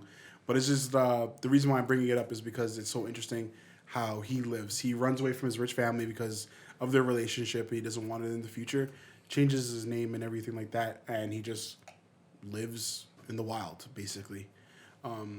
But it's interesting to see how his life and so many positive things were going on with not so many materialistic things around him. Yeah. You know what I mean? So you think, oh, you do need a house, you do need a family, blah, blah, blah. You do need this and that. But this guy was living pretty much fine. He had a couple problems, obviously, for the movie. Yeah. But he was living pretty much fine, and it just looked great. And that just makes me think about our footprint and what we actually do need. I was thinking about that. Need a lot. I was thinking about that recently. Like, if I was born rich, I don't think I'd like it. Like, I feel like I'd be even more fucked up. Like, I'd be more just disheartened about wealth and you would everything. probably if you were born, or I'd be like money is a very Western thing. Oh yeah, for sure. You know what I mean? Yeah, in some cultures it's not even a thing. Like you live in this community and y'all are kind of equal. I mean, there's usually a leader, but it's kind of y'all have the same shit. There's no capitalism to build wealth. Or I was anything. in you know what I mean? The fuck is the area called? East near Sandbanks, that area. Yeah, it's out west. Wine country and shit. Sorry, east. Yeah. And we're going through and there's just bare wineries everywhere and bare farms and shit. And I was just going through and I'm like, yo, like, what if we just had a community like this where everybody had their own farm, everybody had a control of their own crop, and you just trade your crop with other people. Else's. So it's like I'm growing whatever, I'm growing broccoli, the next man is growing wine. I'll trade some of my broccoli for his wine. Yeah. And then we all just trade what we have for what other people want. And I'm like, wait, this is how the world used to run. It used to run this way. Yeah. And then it's not a new thought. Yeah, exactly. Yeah. And then capitalism happened. And ever since we've been pretty fucked. Yeah. Social pressure. Because if you think about it like that, imagine one guy was just dedicated to weed. One man was just dedicated to brews. One man was just dedicated to... fucking potatoes. Yeah, that's it. That's all you do. And you're just trading. Yeah. All right, y'all, I'll give you 10 packs of potatoes for some fucking, I don't even know. Yeah. Some kush. Nigga, I don't Give me an ounce. Yeah, for like 10 potatoes, bro. Yeah, 10 potatoes for an ounce. You know, like that's fair to me. That's fair. Yeah. And you didn't owe anybody anything, like And money wise. you got so sick at your one thing. Like I'd be the best. I'd be the best beet grower, the best broccoli. For grower. years, I've wondered why, and I never understood it because I was younger. I didn't get capitalism. And shit like that. So as a kid, when you were growing mushrooms in your when I'm growing mushrooms in my room, I could have been selling this shit. Yeah, I could have been growing fucking potatoes in my room. We could have been trading mushrooms for potatoes. You know, I used to always think like, why don't we just go back to fucking trading? And I never understood it. But then you grow up and you understand capitalism. Every dollar, think of it this way: every dollar you've ever made ends up going in someone else's pocket. Yeah. Yep. You know, unless you never spend your money. Me being a black man, I deserve my reparations. Even then, technically, even if it's in your bank, it's technically the bank's money. Yeah. Right? Yep. I mean, the only way you will keep money that's no one else's is if it's literally under your mattress. Yeah. And that's why I don't fuck with the banks. I've always been on the side of shit. Like to be fair, put this money somewhere else. Canadian banks are really respected globally. Till we have enough money to just convert it into gold I feel you. And bury it in our backyard, because that's definitely what I'm doing. What I was saying off the pod just now was, why can't we just print more money? Yeah. And Ian tried to Google it, and the reason why we can't print more money is simply because then everything would be free. Yeah. And you'd have to bargain. And I have no problems giving my nigga Troy 10 potatoes for an ounce of When kush. you print more money, when it comes out of thin air, you're devaluing your currency, and things are not worth as much, and it just fucks your whole economy up, basically. But countries have tried to do this, and it screws them over. Again, where does this economy come from? What is an economy? Where did this begin? I'm asking very hard questions right now. You have to look through history. And that's what I'm fucking saying, guys. Capitalism. Thank you. As long as you're saying it with me, that it's all capitalism. Socialism and everything. Yes, but you have to understand that a lot of this is just capitalism, and people just wanted to say, we have power over you. Mm-hmm. And that's what capitalism is pretty much at the end of the day, right? Am I dumb? I think capitalism, there's pros and cons to it. You know, the idea that you can invest in a company and build wealth out of that is great. But the idea that capitalism is basically... Capitalism is the exploitation of middle class, basically. Because the middle class is the working class is the ones that are paying the taxes at the full rates. They're the ones who are contributing to society, sometimes the most. The rich people don't contribute to society.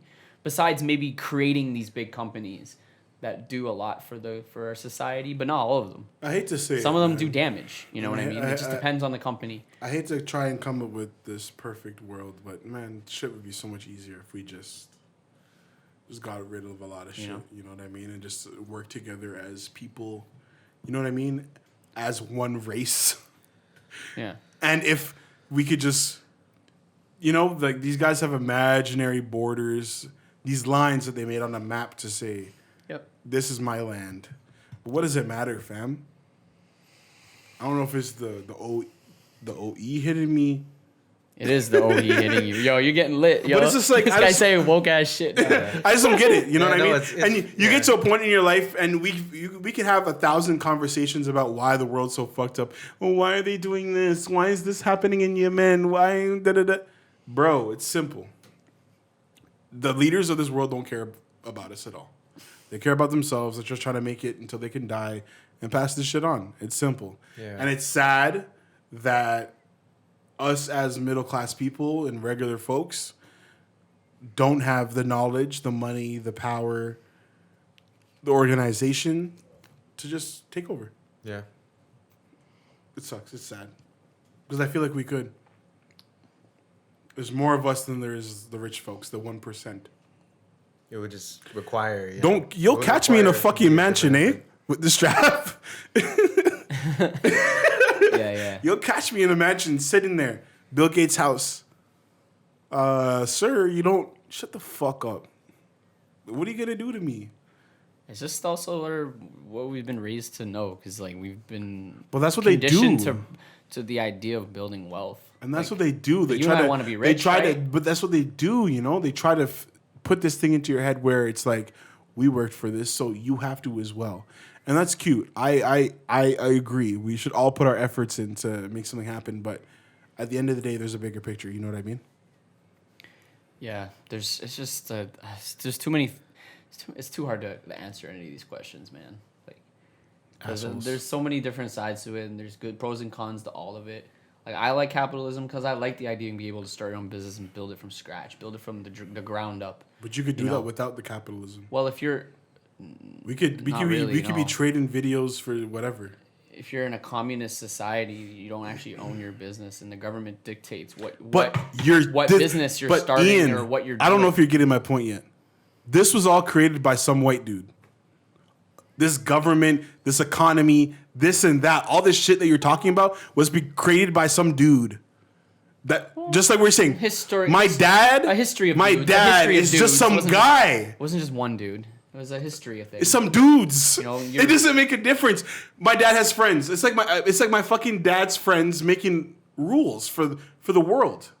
Mm-hmm. You know what I mean?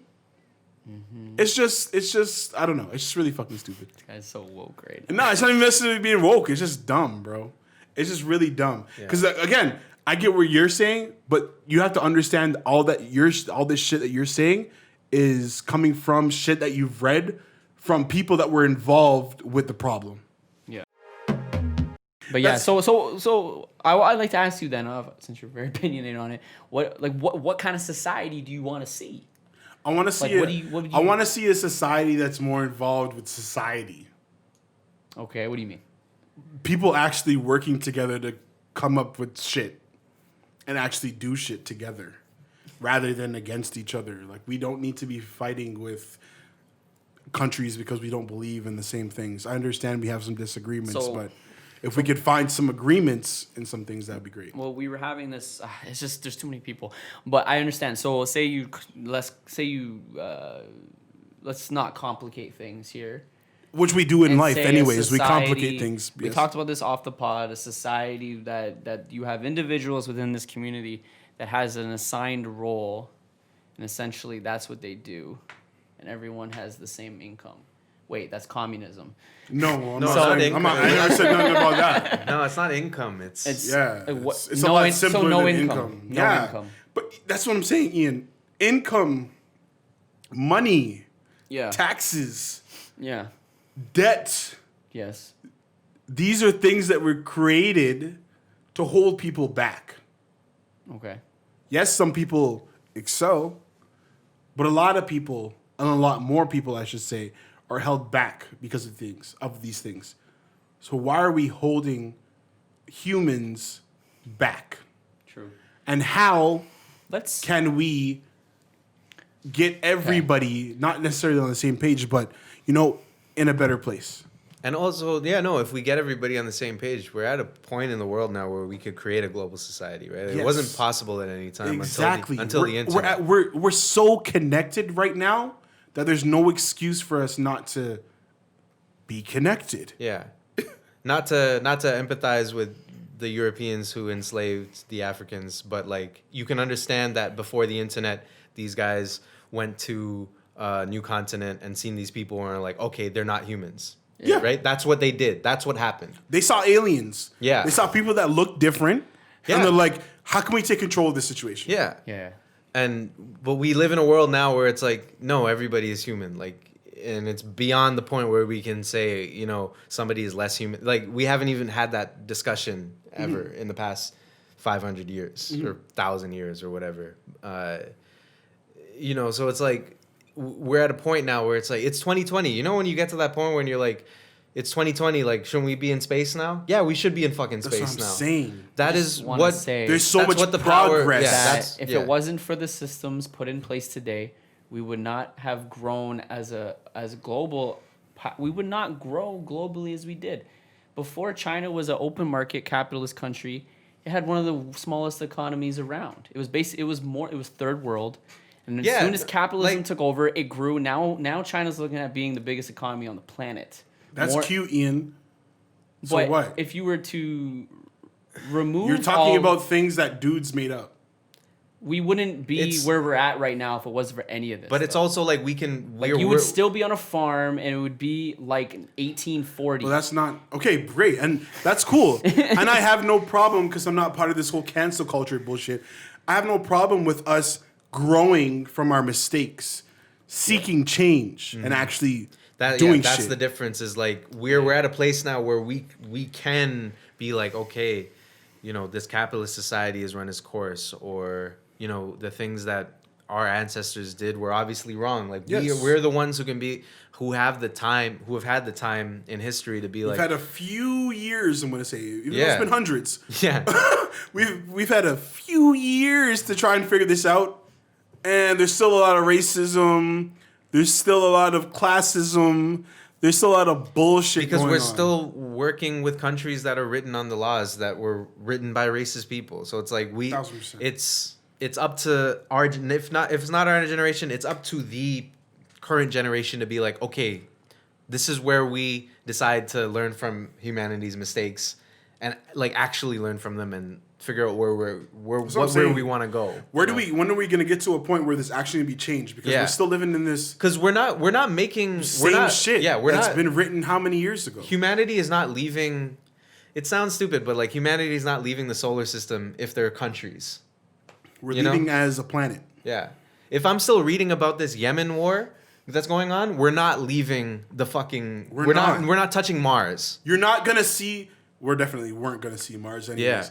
Our kids are not gonna see Mars with some Yemen shit going on. Yeah. With shit happening in Venezuela. Yeah. With shit happening in the black community. Yeah. With shit happening in so many different communities all over the world. Yeah. How are we going to progress as humanity in a place where we can actually all be happy? Yeah. And the reason why that is not happening is because some dudes At the end of the day, made up some rules about some shit so that they could eat. Yeah. Yeah. That's my point. Yeah. And their ancestors have been eating well. And they've been great. and now it's the people in power, essentially. Yeah. But that's my problem with the world, and that's a lot of people's problem. You know what? Let's take it to a local level because we had this topic. Yes, Toronto Gatekeepers. Yes, and that's what I was going to get into next. Thank you for finessing. Yeah, because I was going to get into that right after. Like I thought Ian was going to say something, so I was like, great, perfect. Go on. Yeah, go for it. Do you want to start it? No. Okay. Because it's the same issue. See, that's the thing. It's like it's the same issue on a very smaller scale. Exactly. Yes. Yeah. So if we're talking about Toronto, and we can just get outside of the art community, I guess we can just talk about Toronto as a whole.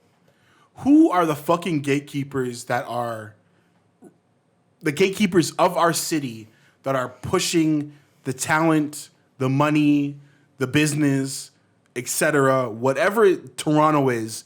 Who are these people? And how do I get in charge? Because nothing is happening. Yeah. And a lot of us are sick of it. I would say, being in the art community side of things, this shit is fucking whack. People aren't getting the love that they're supposed to be getting. They're not getting the views. They're not getting the plays. They're not getting the attention that they deserve.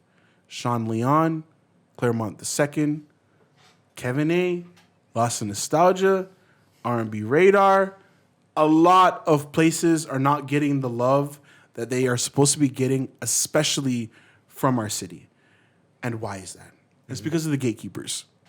These people that we don't know that are basically in charge of, I don't know, whatever the fuck is going on It's in the city. The way we describe it, and it's funny, it's like the secret society of mysterious beings that we don't know who they are. That aren't putting us on and to shit. we can assume they are older white gentlemen, but I mean, whatever.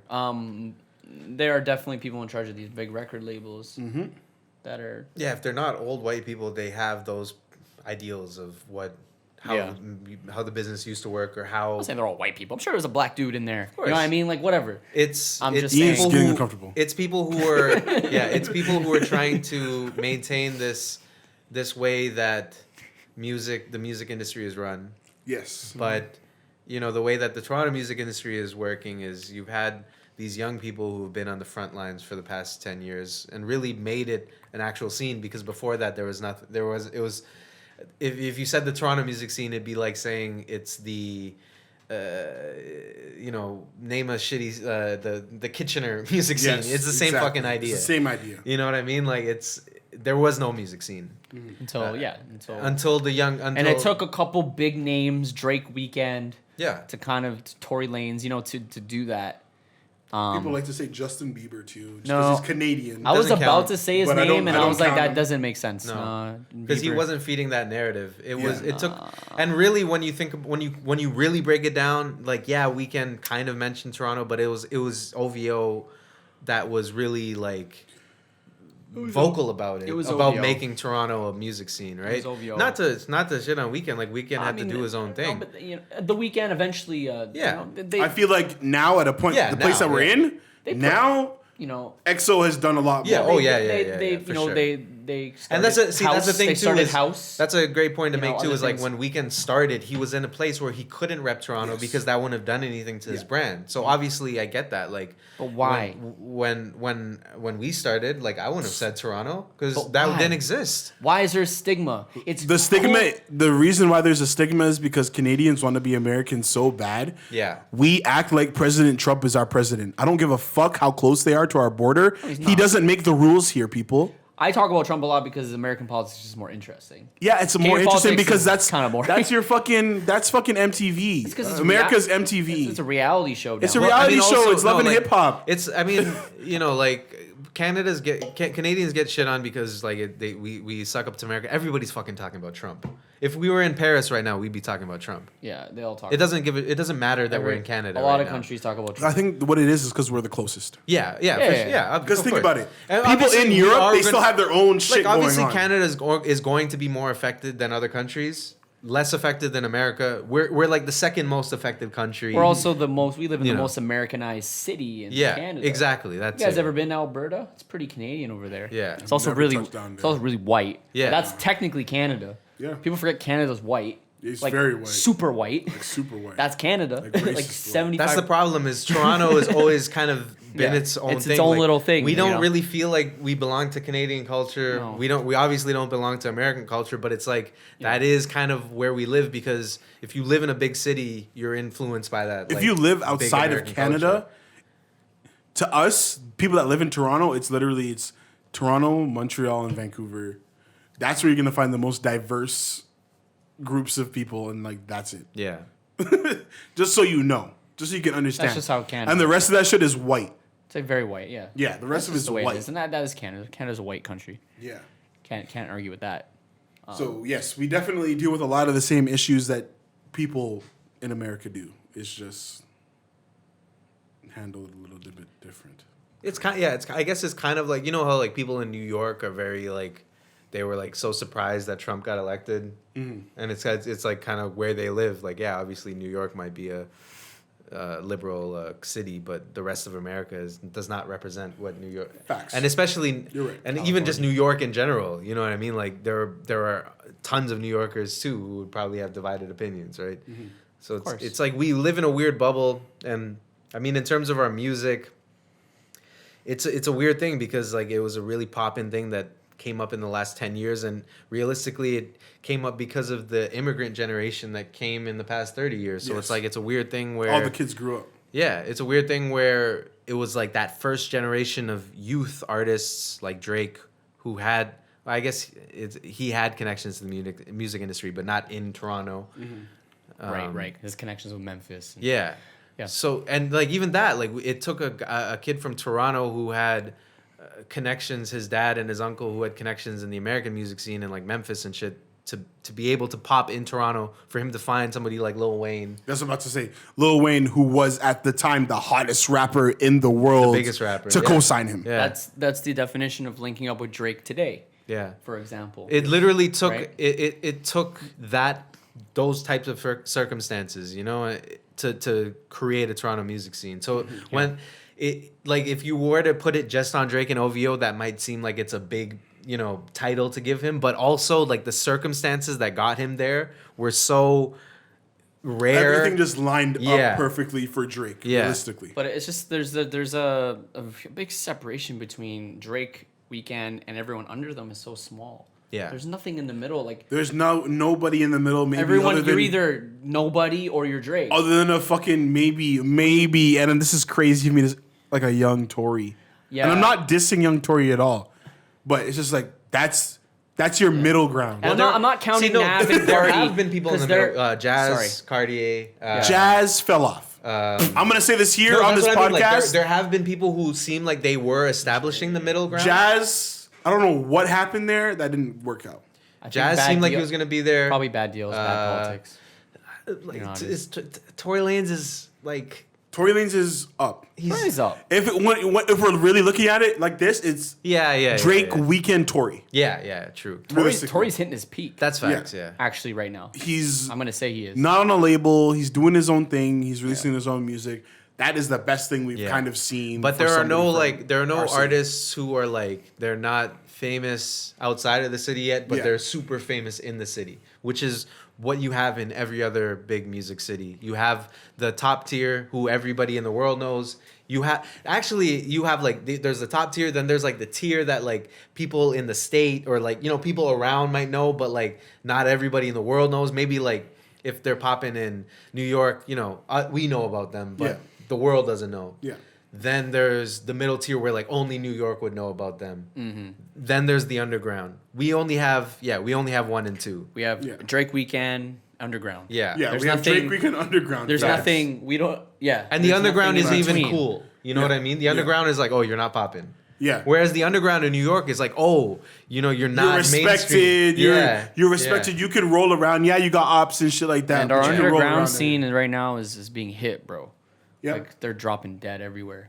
It's like really bad out here. Like Americans looking at us like shit. Toronto's kind of popping. Like there's a lot of shit going on. We've had like a handful of underground rappers that potentially we're probably gonna go somewhere unless they caught really bad charges. And that's another thing. Or a lot died. of them get charges and get banned from America. Yep. That's another thing. Because if you're a Canadian artist, unfortunately, and this is the way it is, that you need to be able to go to America and make your money. And if you can't, then that's the thing that fucking sucks. That's the argument. Yeah. Why as Canadians do we need to do that? Well, the only reason is, I mean, it kind of goes back to our earlier conversation about borders, but see, like if any American artists who had the same criminal association, they're not affected because they can travel America. Mm-hmm. So they don't. It has nothing to do with them, right? But like if you pop in Toronto, you can't make bank off a Canadian tour. You cannot make money here. Yeah. You're not making any money here. So it's like you could have the same amount of charges in Toronto as you did in Atlanta, but if you're in Atlanta, you can still tour America, so you're fine. They're gonna love you for it. Yeah, exactly. And that's the thing too, is kind of like the way that hip hop culture works is like we kind of want these people to have these backgrounds. Not like, not that it's a necessity, but it seems like it does help them sometimes. You know what I mean? Definitely. In terms of the narrative. Yeah. So I just don't understand what we need to do as Canadians for our artists to be secure. You know what I mean? I mean, I think the fan base has to face the facts and realize that like if we really fuck with somebody from our city, we gotta like big them up and try and get their name in the States, because we need to try and get them over there. Can that happen? No, I don't know. I don't think so. And you just said it. Yeah. Like, it's like, I don't know if it's like this in other cities, but the general opinion of Toronto rappers in Toronto is so negative. Dude. And it's negative for no reason, technically. I told you the other day, go on Twitter, search Toronto rappers just on Twitter. You'll get hundreds of tweets of saying Toronto rappers are trash, Toronto rappers are whack, Toronto rapper... Oh, every hood man wants to be a Toronto rapper. Blah blah blah blah. It's a joke. Like no one takes it serious. For every rapper in the city, there's a nail tech. That's another joke. Being a nail tech is like the female version of being a rapper. Yeah. Okay. Like there's a really negative opinion, and I should do it after. I should search New York rapper and LA and Atlanta rapper and see if they get the same type of vibe. They don't. They don't, right? No. They don't. So why the fuck are we putting our own people down so hard? Yeah. I know some of them are whack. I get it, but not all of them. And why aren't we noticing the ones that are legit? You know. And you know what's funny is like, I mean, there were days where like we used to meet up for Gen Squad and we would just shit on Toronto rappers because they were worse than us. And this was like when we started out, like we, a couple months in or like a year in, but we were still shitting on these people. But like that's a local thing. We were just, staking out the competition. Yeah, exactly. That's what you're supposed to do.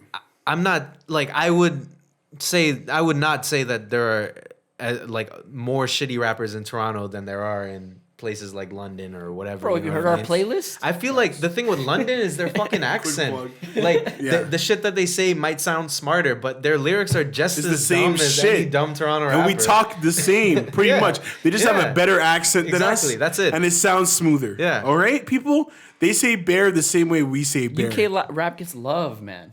But Like, those guys people love sound like them. poets, but we sound like idiots, right? We sound like uneducated people. Yeah. Like, This is very uncommon on the podcast, but I need to piss in the middle of recording, so I'm going to be right back. don't worry, I feel you. Bro, look how much you drank. Yeah. By the way, update check. He's drank about 3/4 of the... You need me to move in? Yeah, please, just a little bit. Yeah, I'm almost there. He's drank about 3/4 of that. Almost a bottle and a half. So I think he's at the point getting kind of lit. Yeah, I'm fucking out of here. But yeah, yo, the fucking... Just the general opinion of Toronto rappers here is just like so negative, and I don't understand why. And that shit needs to change. And we're not whack. Listen to our fucking playlist. Yeah. By the way, we made a playlist last week. Oh, yeah, Shit's plug that. fire. Just crazy. Bunch of good artists. Have you heard it? It's so Yeah. good. We just put nothing but heat on there. It shows how diverse the city It's kind is. of a thing where it's like, you know, you guys wanted to rebrand the playlist, but it was also like when you make a like something like a new venture like that might seem scary, but like there was so much material, there was so much music available that it didn't even seem like it was a hard thing to do, because it's like, yeah, no, like if we make this thing called Toronto Uprising where it's like about like this emerging talent, there is already right now enough talent for it. It's just that There's so much. It's just there aren't enough, you know, on the journalistic side, maybe there aren't enough people who are shedding the right light on people, and then they're on the music side. I don't know. Like, I don't know what the musicians can do differently, but just the presentation needs to change for sure, though. Like the optics of it, right? Yeah, there's just like what do we need to do to be as poppin' as Atlanta or as New York? We're very much we're a bigger city than Atlanta. Yeah. We have more fucking people in Toronto than Atlanta. So you can't say the city's small. You can't say the market's small. Yeah. I used to think, oh well, the Canadian market is small. Yeah. Blah blah blah. But when you have Drakes and Weekends that live in Canada, they And prove just that also- wrong. yeah. So that's not true. I mean, California has about as many people as Canada. An artist can easily be super big and successful in California by themselves and never have to leave the state. Yep. So what the fuck's going on here? That's no excuse. The market's no excuse. I don't know, man. Some like the Gatekeepers or whoever they are. I get it. The Canadian labels are not as good. I just wanted to, just bring that up. Yeah. I get it. The Canadian labels, there you go. The fourth biggest city in North America, right? Yeah. And Yeah. just so you know, Mexico City is number one, and Mexico City is the biggest city in the world because they have 9 million people or whatever. I thought they were. I don't know. I can't. Whatever. I can't. We can fact check that later. Yeah. I can't confirm that. Mexico City, New York, LA.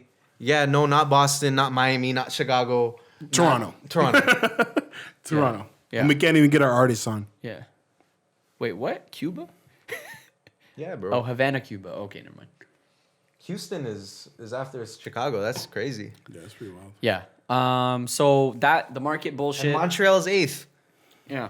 So there you go. And that's the whole French scene. Yo, Boston has 800 or 900,000 people, eh?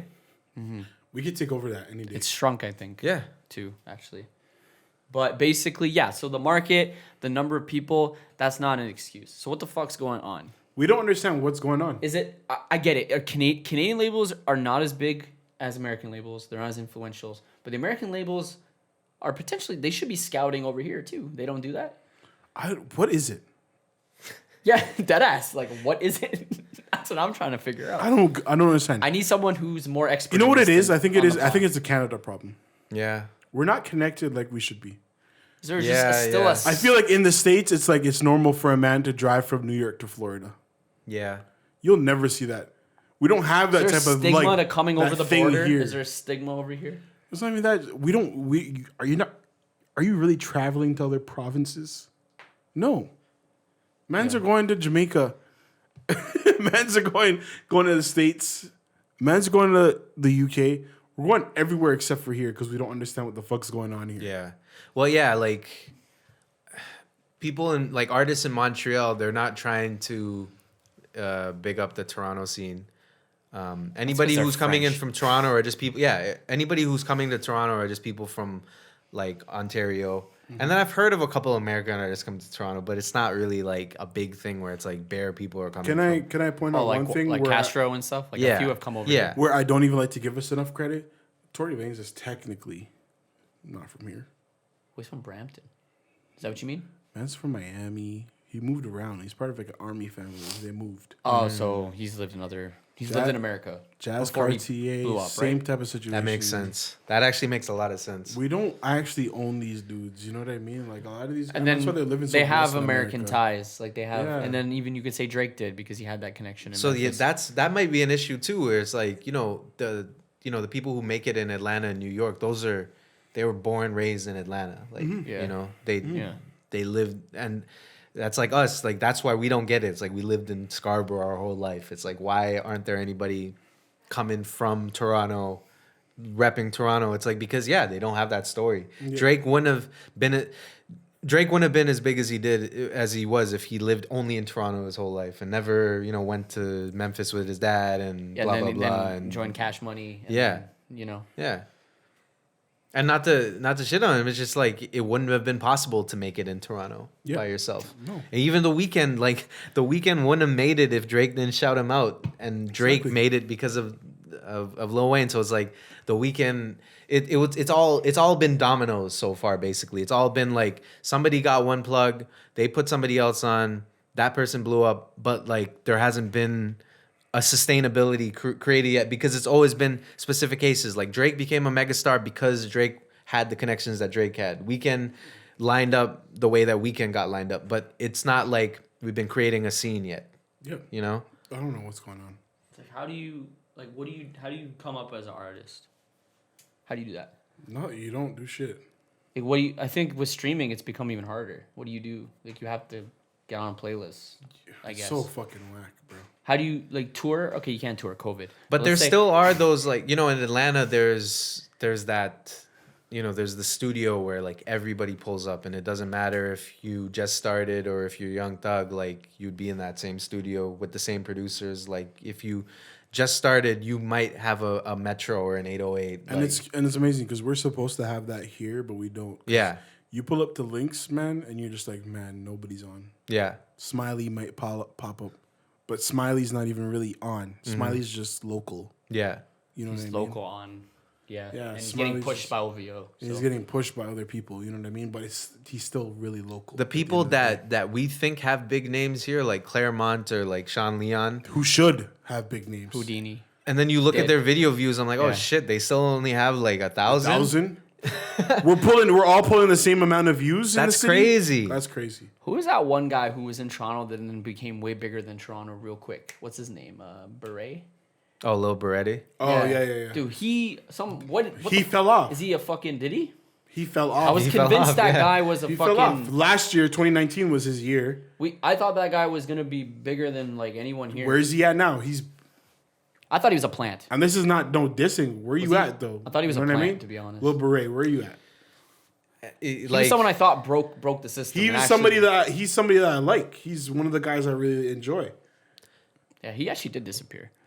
Like I liked him, but it was also something where it's like it didn't make sense that he was where he was, where other people weren't. You know what I mean? Like he did deserve what he got, but if he was getting what he got, there should have been a lot of other people getting equivalent. Yes, exactly. You know, like to I what I just want shit to make sense. Exactly. That's what, because like when I seen him pop in, I'm like, that's great. Like when I seen Pressa pop in, I'm like, that's great.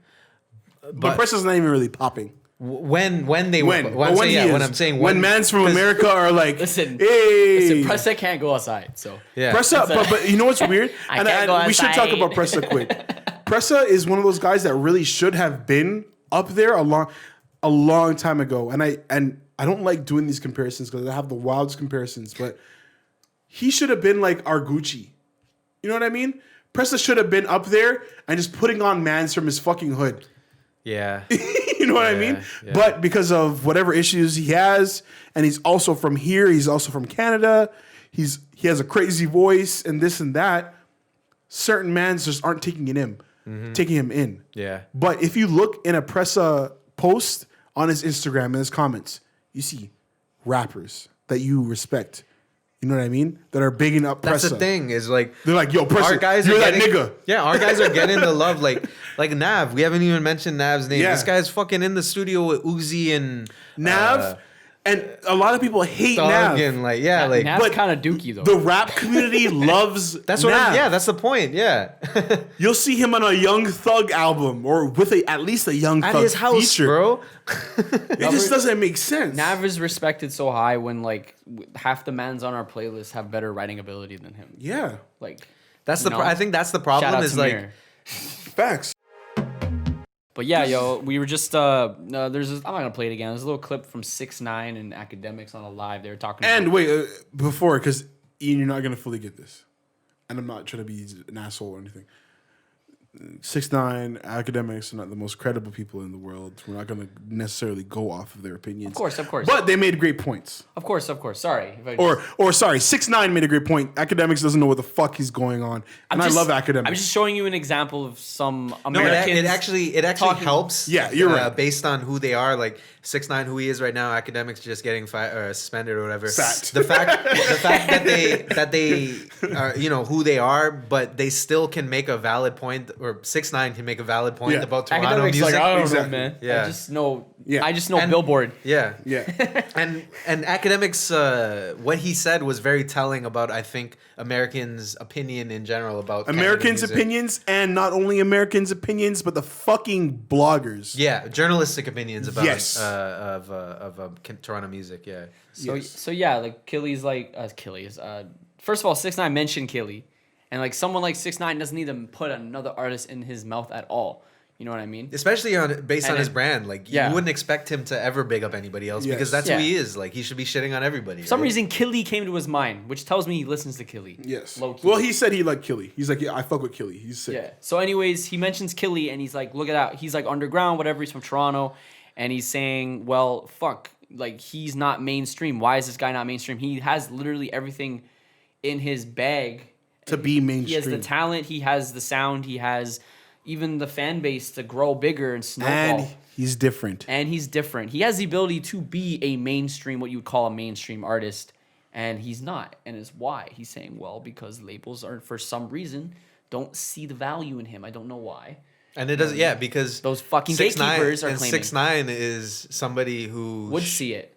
Yeah, who shouldn't. If Killy isn't getting mainstream attention, then 6ix9ine shouldn't be an artist getting mainstream attention because that's the cutoff. If you're thinking somebody like Killy isn't getting mainstream attention because they're too weird or too different, it's like that's not the way pop music works now. Like, clearly there are pop music the way it is now, especially with hip hop being such a big part of pop music.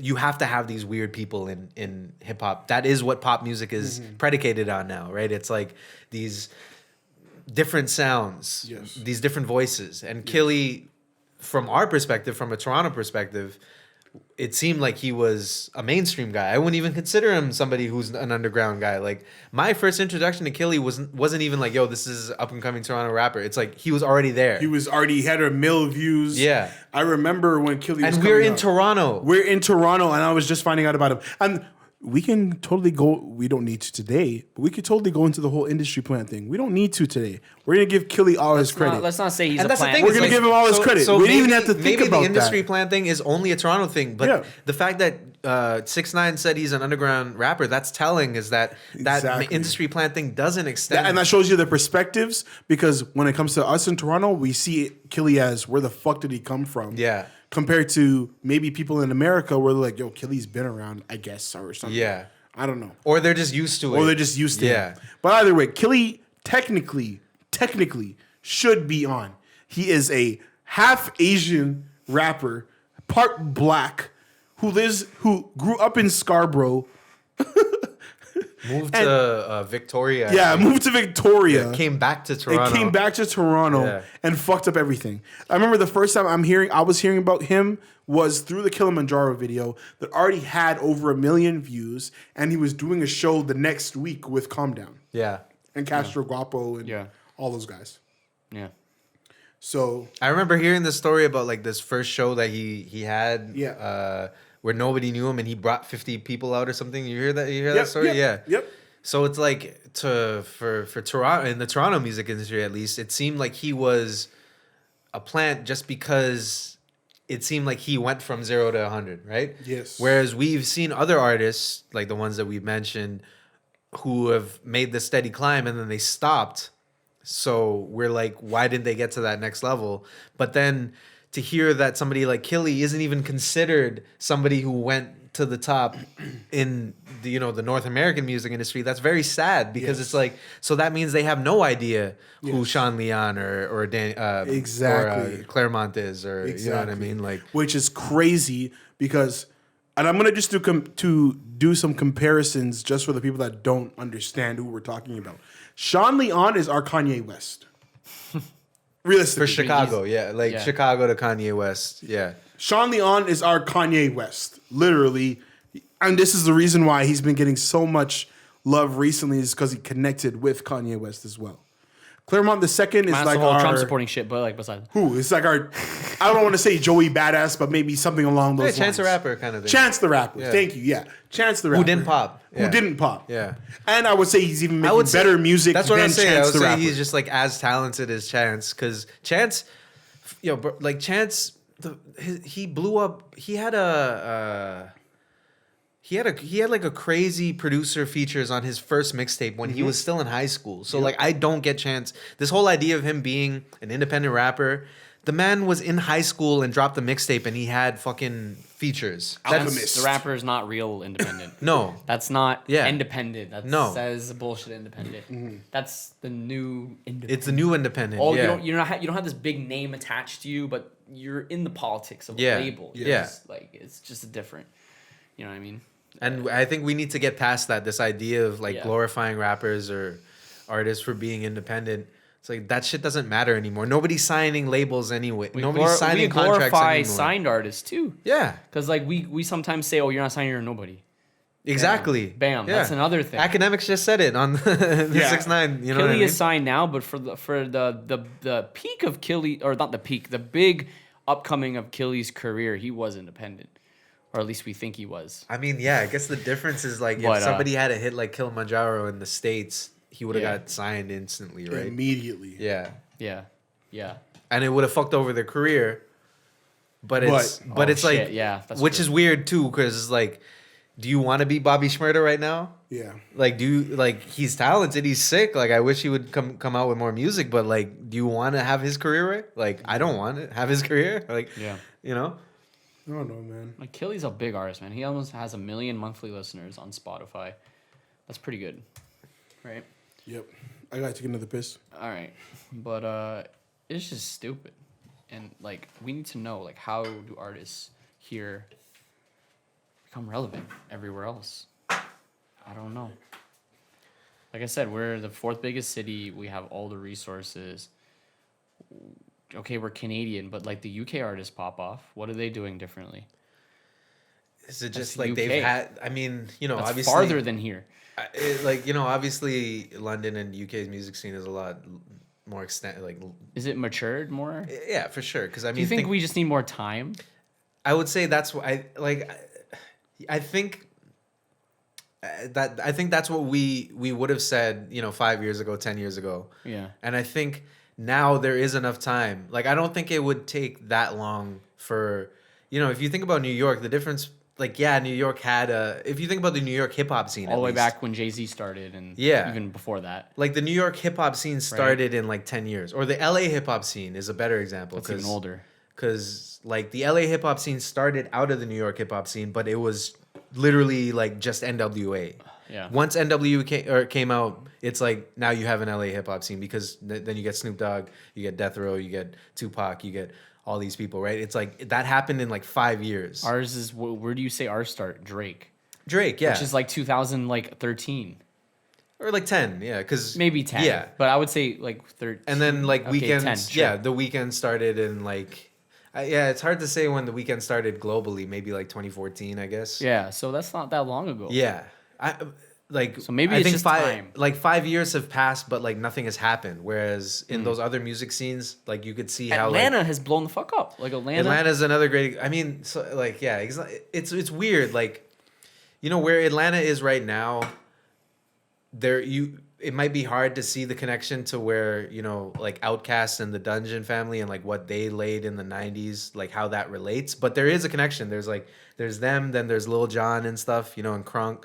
And then there's Gucci, and then there's Trap, right? But like Trap, like, do you think that, you know, the trap music scene in Atlanta was influenced by, or like needed, you know, the Dungeon and needed like Lil Jon and stuff? It needed those eras to be what it is now, or like it kind of popped like in itself?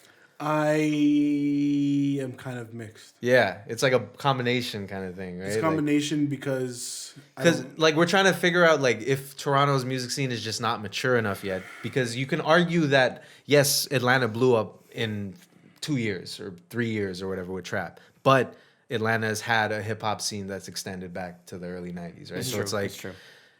And is that what we need? Just more years in this shit? That's what I mean. Well, that's like, what our so question is it only because we've only been popping for 5 years? It's been 5, maybe 8 years. But Atlanta wasn't popping.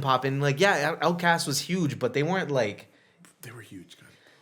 They're kind of huge. Yeah. Were they Atlanta though, or were they like? As a kid, I was listening to fucking. Yeah, I know. Did you look at them? I mean, you're a kid. Maybe you don't care. But I didn't look at them as Atlanta, but I knew though. where they were from. I mean, I definitely looked at the Crunk era as Atlanta, and like Yes. Lil Jon and them were huge. And that's what I'm saying. Like, I feel like it makes sense progression wise. Yeah. Because like you had Lil Jon, you had Lil Scrappy, you had a lot of people. Yeah. That were just. See, that's the coming thing. Like, you know, Atlanta, New York, L.A., London. They've all had popping music scenes since the 80s. And even just in terms of hip hop, right? I was gonna say, like, while I was in the washroom, I was listening to you guys, and I feel like if we're really looking at just like when it comes to music and priorities in music, it's American music, then music from the UK, then music from the Spanish folks. The Latin music community is huge. Then I think that's even a different thing altogether. Then I want to say even drop it down even lower, and then you have Canadian music somewhere in the top 5. Oh, Canada. I mean, I don't know where it is now, but I remember when I was in music school, Canada is the 7th biggest music market in the world. Good. So. Yeah, that sounds about right. Because the way that shit's happening out here in this fucking city is trash. I'm sure Japan is huge. I'm gonna say Japan. Russia. Korea. Oh, K-pop. Yeah. You're missing Korea. Oh my fucking god! You're I missing forgot. Korea. Okay, I'm gonna say USA, K-pop, then maybe Latin. No, then the Latin community. You're gonna say Latin. It has to be Latin. Yeah. That's just Kevin's gonna pull that up for us. Like a Latin artist drops a video, it gets 1 billion views. So. Okay, yeah, we're still 7th. So U.S., Japan, Germany. I was right with Germany. UK, France, South Korea, Canada. There you go. Where's Russia? I feel like Russia would be up in there too. Nah, that's because Russian. Nah, they're down. Russian arts is not a thing. I'm just kidding. I want to say Russian. I want to say actually, you know what? You're right. Russian arts is not necessarily a thing. It's new. It's coming. It's up. kind of new, but Russians they fuck with, and I've noticed they fuck with specific artists, whether they're from America or Canada. Like so they fuck with dudes like X. They fuck with Scarlord. Dudes like Scarlord. What's our guy? We watched that doc with Kevin Park. Oh yeah, the guy. What's his name? Knight Lavelle. Knight Lavelle. And I hate this. Sorry, I forgot your name, bro. But you're big. You're big in Russia. It's like, yeah. Big in Europe. Rapper, yeah. He's an Ottawa rapper. Ottawa. But you're from Ottawa. But you're big in like Russia because that's the type of music that they like. You know what I mean? Dylan Ponders is around that type of realm as well. You know what I mean? Yeah. But yeah, that's why I thought Russia was on. But again, now that I think about it, it's not technically Russian music. Pretty crazy. They split it up into like physical, digital, performance rights, and synchronization. So physical would be like albums, digital would be streaming, performance rights would be like ticket sales and shit, and synchronization would be TV, getting your song on a TV show. Germany's pretty high, eh? So United States, they make 15% of their money off of physical, but 75% off their digital. But Japan makes 72% from physical. So people out there buying. I guess. So streaming is not really a thing there. I guess, which is pretty They're crazy. still in the old school way, like you buying discs. Yeah. You're buying hard copies. Interesting. Right? You know what's kind of funny? I feel like that is just Japanese culture overall. Yeah. Maybe, yeah. Because I've seen, there's this band from Japan, they're called Toe. And they're like a math rock band. And I've only ever purchased their content. even outside of me being outside of the Japanese market, I've only ever purchased their shit. I've never ever done anything free. I'll be honest, watch a YouTube video. I think as a country that has 30 million people, we're doing pretty good on that list. We are doing There's pretty a lot good, of countries with a lot bigger populations below us. Yes. So I think Well, we're doing okay. We just get the benefit of being like a developed country because Australia is right behind us, and Australia is kind of like they have the same population as us. They have the kind of the British colony kind of history. I feel like Canada and Australia always kind of develop at the same time. Like we get the same kind of athletes at the same time. Like we popped off in basketball just around the same time. You know, so it's like we're in that second tier of like developed countries. Yeah, like my point is, you think Mexico would be higher on that list? Oh yeah, like Mexico is way below us. Yeah, that's Mexico. I get you. You know what I mean? There's big Mexican artists that are getting huge numbers, ridiculous numbers. But I don't know if that's just the Mexican artists though, because the way the world looks at it, and I'm not gonna say the world, the way the United States looks at it, and because we're Canadian, we're almost like the States. We look at it as the Latin community, not necessarily just Mexico. It's all grouped together because they all speak the same language. Yeah. So a Mexican artist, someone from Honduras is going to listen to a Mexican artist. Because I personally, I know a lot more people that are speaking Spanish. I know a lot more Spanish songs from other places, like I would say even like in Europe. You know what I mean? Than I do in Mexico. Yeah. So, I mean, even with these numbers, you just wonder, what the fuck? Like, where are our successful artists? And if you're gonna tell me our successful artists are Drake and The Weeknd and Tory Lanez, I mean, unless our country scene is that popping, but our country scene is not that popping because right after Drake, Tory Lanez, and what was it? Drake, Tory Lanez, The Weeknd, and Young Tory, you're gonna get like a fucking who's that Canadian band? Fucking, I can't remember. My Billy point Talent? I'm just kidding. My point is completely lost now. I don't fucking know. My point Coldplay? is gone. Coldplay is not from Canada. I know. My bad. Fuck. What's that fucking Canadian Nickelback? band? Not Nickelback. Like, I don't know. Fuck. What's that Canadian band? Down with Webster. I don't fucking know, dude. Fucking Celine Dion, eh? Is number one. Celine Dion, eh? Bieber. Okay, these are our top artists. Drake. You got Shania Twain, country. Actually, you know what? It's kind of. I didn't know that we had both Celine Dion and Shania Twain. Okay. I never took that in. Okay. Neil Young. Okay. Neil Young, say a word. Bublé. Okay. Avril Lavigne. Okay. Who hasn't made a song Nelly in 40 Furtado, years. but that's more Spanish, isn't it? Who also hasn't made a song in 40 this shit years. doesn't count. Alison Morris, like it doesn't. Alison Morissette, Nelly Furtado. Once we get to this part of the section, Ian, it doesn't matter. Yeah. Are you talking about Lady Annabella? No, I'm talking about another band. I don't fucking know. Emily would know. Shouts out to the Skeffs. Never mind. She's seen them before. I can't remember. But my point has been completely ruined. But even still, we're looking at this top 10. We're looking at this top whatever list for Canadian artists. And it's Celine Dion, Drake, Justin Bieber, The Weeknd. And then they all of a sudden hop into Avril Lavigne. And once you hop into Avril Lavigne, it's completely irrelevant. Boy. Yeah. And that's the problem. Well, I guess that's the problem too, right? Like you can say like, oh yeah, obviously there's been Canadian musicians, but none of them, like obviously our top artists are people who don't even make music. She wasn't trying to create the Canadian. She wasn't trying to big up our top the six. Names, people who don't even make music anymore. Well, Celine Dion's forever a legend. Shania Twain's forever a legend. They're just off. They like.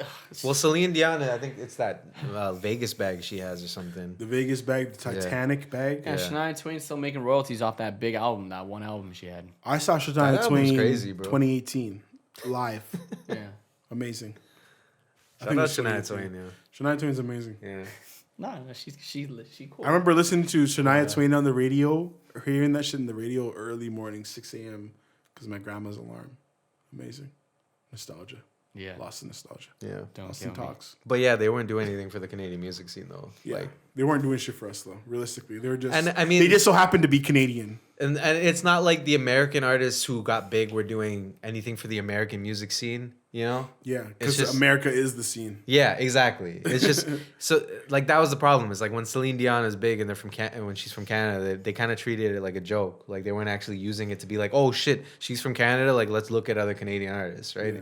That never happened. And even when Drake popped, that didn't happen either. They weren't like, oh shit, Drake is sick. Yo, who else is in Toronto? You know, like I don't think Americans have been asking that question about like, yo, who's actually sick in Toronto. They started to feel like that, you know, when Drake popped, but like it's only been a question in the past like couple years. Yeah. And like they're not getting the artists that we know about in Toronto. They're getting what other people seem to think is popping in Toronto, but maybe the gatekeepers aren't Canadian, the ones in America. Maybe that's a problem too. Yeah. Like, I don't know. You know what I'm going to do? We're going to end this conversation with this whole gatekeepers thing here. We need someone else on this pod. Sean Leon, I'm going to need you to get on the podcast. I'm calling you out by your name now. If anybody hasn't noticed, we just dropped a Sean Leon reaction to his music video, Guillotine. And he checked it out. He said he fucked with it. He appreciated the love. He even retweeted it, and then made sure that we were saying good things before he checked it out. And everybody that watched it, we appreciate you. Thank you very much. So we're going to need to have a conversation with Sean Leon about the Gatekeepers of Toronto. He's the only guy I know here that would actually, like, that we know of. Yes. That's actually trying to have this conversation. A conversation about this. Yes. I can't name anyone else. Yeah. There's not many people that are trying to have this actual conversation. There are a lot of artists that are trying to figure out what the fuck is going on in our city. Yeah. And not even just our city, our country. Any other artists, we just want to talk about themselves. Yes. So we need to have a conversation with Sean Leon about the gatekeepers of Toronto, who they are, and how, if not us, how the next generation of these gatekeepers are going to be selected, because nobody's doing shit for us right now. I sound really desperate and I sound cheesed and like, okay, cheddary and whatnot. What happens when Drake and The Weeknd become old heads? Like they become old. What the fuck's happening after that? Drake's already he's in his 30s, right? Because they're gonna become old heads. You know what I mean? Eventually, where they'll be influential, but they're not gonna be making music like that. You know, they'll be making music like Jay-Z makes music, where he just kind of puts out an album every once in a while. Yeah. Or whatever. After that, then what? Like, what the fuck's next? Are we just going to fall off as a city? Because I don't see anyone else rising up. Anyone who appears to be rising up fizzles out. Drake is 33. So, I mean, Drake's an old head in, you know, another, 3 studio albums. The Weeknd is 30. Yeah. Right after that is Justin Bieber. Yeah, he doesn't count. And he doesn't count because he's not from here. He doesn't count. And, I think he's already quitting music, too. I don't even know. Yeah, he's been fucking... he hasn't put out an album till now in 5 years. He's been dealing with his wife. Yeah. And also, if you think about him, cheers to him. If he lived in Stratford, is it Stratford? Yeah. That's right. Stratford, Ontario, until he was 13 or 14, got discovered by Usher, and then he's been living in the States ever since. So he's lived more of his life outside of America, outside of Ontario than he has. Yeah, he's lived his adolescence and his early adulthood in America. Yeah. He's been surrounded in American culture more than Canadian culture at this point. Yeah. Exactly. So, I mean, yes, he's blood Canadian, but he doesn't count.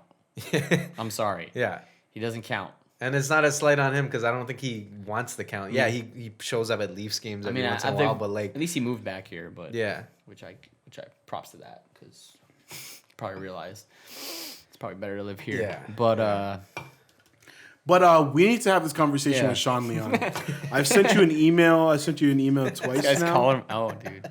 Can't be too pushy, man. I don't care about being pushy, because I'm at a point where it's like get Claremont on the yeah, we can get a Claremont. I might send an email to Claremont and we could have that conversation. But he's deep. I think he's like Mississauga. Drive the man out here. But you're gonna see it? Ian said he's gonna pick you up from Mississauga, Mr. Claremont, or Brampton, wherever the fuck you live. If that's what it takes. I'm gonna send Claremont an email. I'll send him an email tomorrow. Because I genuinely want to have a talk with some of the top, not the best, even though these guys are some of the best. Top quality. The top quality artists in our city. Not just some of the top that you guys see on your fucking Six Buzz list. By the way, unfollow Six Buzz on everything. Jeez. But Follow our I want to have an playlist. actual conversation with the people that have been pushing even longer than us in this game. You know what I mean? And so we can try to figure out what even us as Lost in Talks, Lost in Nostalgia, Kevin A, 750, Ian McGilvery, Jamal Burchill, Kevin Ramroom, what we need to do to try and set up the city and the future in a better position. Because I don't know at this point what the fuck we got to do, because I'm kind of sick and tired of seeing so many videos with no views. I'm sick and tired of seeing fucking music with no plays, no shares. I just want no love. I'm just tired. I'm tired of all this. We just want everyone to eat. We do. And that's it. I'm genuine. I get it. Not everyone is going to make $100 million. Exactly. No. That's not what we're trying to get. I just want everybody that's actually making quality art to eat. When you have the writing ability, you have the skill, you got the talent, you have everything it takes. When you compare yourself to an artist that is making millions and you're at that level, you deserve to get something in return. Something. I'm not saying you deserve a $10 million deal. You deserve something. You deserve something. You don't deserve to still be a lot more recognition, at a restaurant, a lot more respect, a lot more love. Yeah. You deserve to be able to take care of you and your family for all the hard work that you've put in the community that you're in, especially here in Toronto. Yeah. You've been putting in too much fucking work, a lot of you, a lot of us. We've been putting in work for the past... It feels like forever. We've been at the top of the level for 7 years now, and you know, it's just really hard to not be able to go to like my mom and be like, yeah, I'm putting in quality work. Yep. Because obviously she can't see it if I'm just showing her the work. Obviously, you need to see. She needs to see the results, like the money. Exactly. And unfortunately, that's just like people that watch this podcast, for example. You guys don't understand that our families, even as serious as they know that we take this, they don't understand that this isn't just for fun. They think this is fun and games. They think my mom, when I tell my mom I'm going to Ian's house to do work, she's like, "Oh, you don't have work?" No, I had to correct her. I've had to correct my mother several times, saying it's work. Yeah. What I'm doing is work at Ian's house. Yeah, that's what she thinks. When I go to do a podcast at Kevin's, it is work. Our families do not recognize this as work. Listen, I deal with the same thing. My parents, or mostly my mom, but she's like Tuesday's your day off. Like, I need you to do this. I'm like, it's not my day off. Yeah, exactly. I'm actually doing something. Yeah. Exactly. Like, I'm working. I'm not at my other job. Just because doesn't mean I'm not working. My mom's always trying to stick my cousins on me and shit and all this shit. Do I need to get an office space? And it's because she doesn't understand that what we're doing, this shit right now, even if we're talking a bunch of shit on this podcast, this is all work. Mm-hmm. I'm drunk as fuck drinking a 40. This is work, though. Yeah. But you get to enjoy work. I get to enjoy my work. So that's the thing is we chose to enjoy work because of what our parents did. Exactly. But it's because I saw my mom bust her ass. Yeah. Cry because she doesn't have any job security. But if we lived in Atlanta, we would have blew up like 2 years into it instead of 9 years into it or something. Like, it doesn't make sense. That's the difference. Is that like we know individually, and then we've seen from other people who have made the same kind of arguments that the amount of work that we've put in doesn't equate to the amount of success that we should have received. And it's not a brag thing. It's just like, it's something where it's like, you think that when you put in this amount of work and you've seen other people put in that amount of work, they should get that back, right? Mm-hmm. And we just us as a city haven't got that back, and it just doesn't make sense to any of us. All I know is that we're genuine about this shit, man. I'm trying to see everybody on from the city. I don't care. That deserves it. And exactly, that deserves it. We don't want to say everybody. That has put in the work at least. Deserves it. Because there's a lot of dudes that don't deserve it, I would say. But there's a lot of dudes that have put in the work that I don't fuck with as well. But they put in enough work where I'm like, you know what, you deserve to get paid. Like, you've shown results, you've shown what you can do. You're doing your thing. I just want. This is just to end off the podcast, kind of, but I just want everything to be good for everybody. You know what I mean? Like, genuinely. And I feel like we've we've conveyed that very transparently. We've made that very obvious that beyond us, we just want to see other people succeed. And I just want to make sure that we can be in the position to help people succeed one day. And I'm drunk as fuck. You still need to finish it. I shouldn't finish this. Update. He's about 3. And if you don't believe us, we started a community program. So we started a community program. We just dropped a playlist. We revamped our playlist. Toronto Uprising now. Only Canadian artists. Only Canadian artists. Only people that are uprising. You're not going to see a Drake on there. Even though we want to get a Drake on that list. You're not going to see a Drake or a Party Next Door, a Weekend. Yeah. You're not going to see a lot of dudes that you know on that list. We're not doing it. We're not. Because what our goal is to push Canadian music, Canadian artists, Canadian creatives, and I don't know how many more times we have to make this point, but we support all of you. We're trying to do whatever we can in our power, even though we're just on the same level as you. We're trying to push you guys as much as possible. So, I don't know, man. For free. For free. Remember, labels push you, but they take your money. Yeah. Remember that. for a lifetime. Remember. For a lifetime. To get on that up north. That northern bars playlist. You gotta sell your soul. You gotta sell your fucking soul and maybe suck a dick. Okay? For us, send us your music. We're gonna check it out. If it's good, it's cool. If you're genuinely trash, I will let you know. Ian probably won't. I will let you know if it's not the greatest. I will let you know. Yeah. You know what I mean? That's fair. Yeah, not everyone has the ability to do it as well. And if you're not, if you're mad about it, if you think your shit should have been on the playlist, then you can come on the podcast. Come on the podcast. We'll invite you. We can have a conversation. Yeah. That's not a threat. Like, that's actually just don't pull up with like guns and shit. Yeah. Yeah, no, we want to have a conversation. Like, if you're down for a conversation, you want to argue a little bit in a conversation and go home and be like, I had a great talk with those guys and not a shootout. Because it's subjective. Cool. Just because we don't like it doesn't mean it's not good. Yeah. Because realistically, what it would come down to at the end of the day is like, nobody's listening to this playlist anyway. So what the fuck do you care? We're gonna be 1,000% transparent with you guys. Yeah. I'm gonna pull up the playlist right now, right? And basically, I'm gonna let you know what the followers we have. We have like 20. We have about 20, maybe not even 20 yet. So we have 20. We gain a couple. We gain 2. Yeah, dog. Oh shit, we actually have 20. When we dropped this playlist a couple days ago, we only had 18. We don't have followers on this playlist. We are trying to make this playlist the playlist artists that people listen to when they're trying to figure out what's popping. And also, Toronto. Artists push this playlist. Yeah, exactly. Push this playlist. This is where your music lives with other. You don't want your playlist on the 6. You don't want your music on the 6 Buzz playlist. No. Push your fans. You don't want it on Northern Bars. We're not plugging our playlist, but we kind of are. But push your.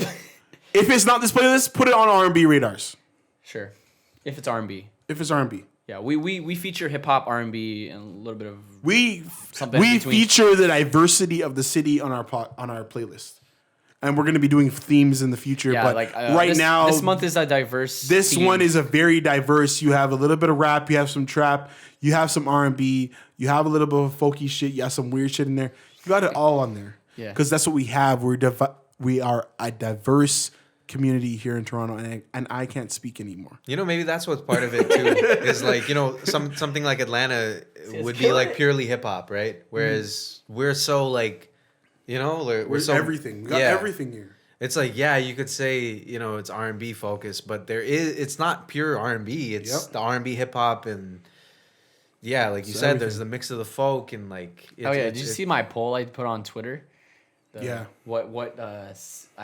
asked the Twitter poll, and maybe we can talk real quick.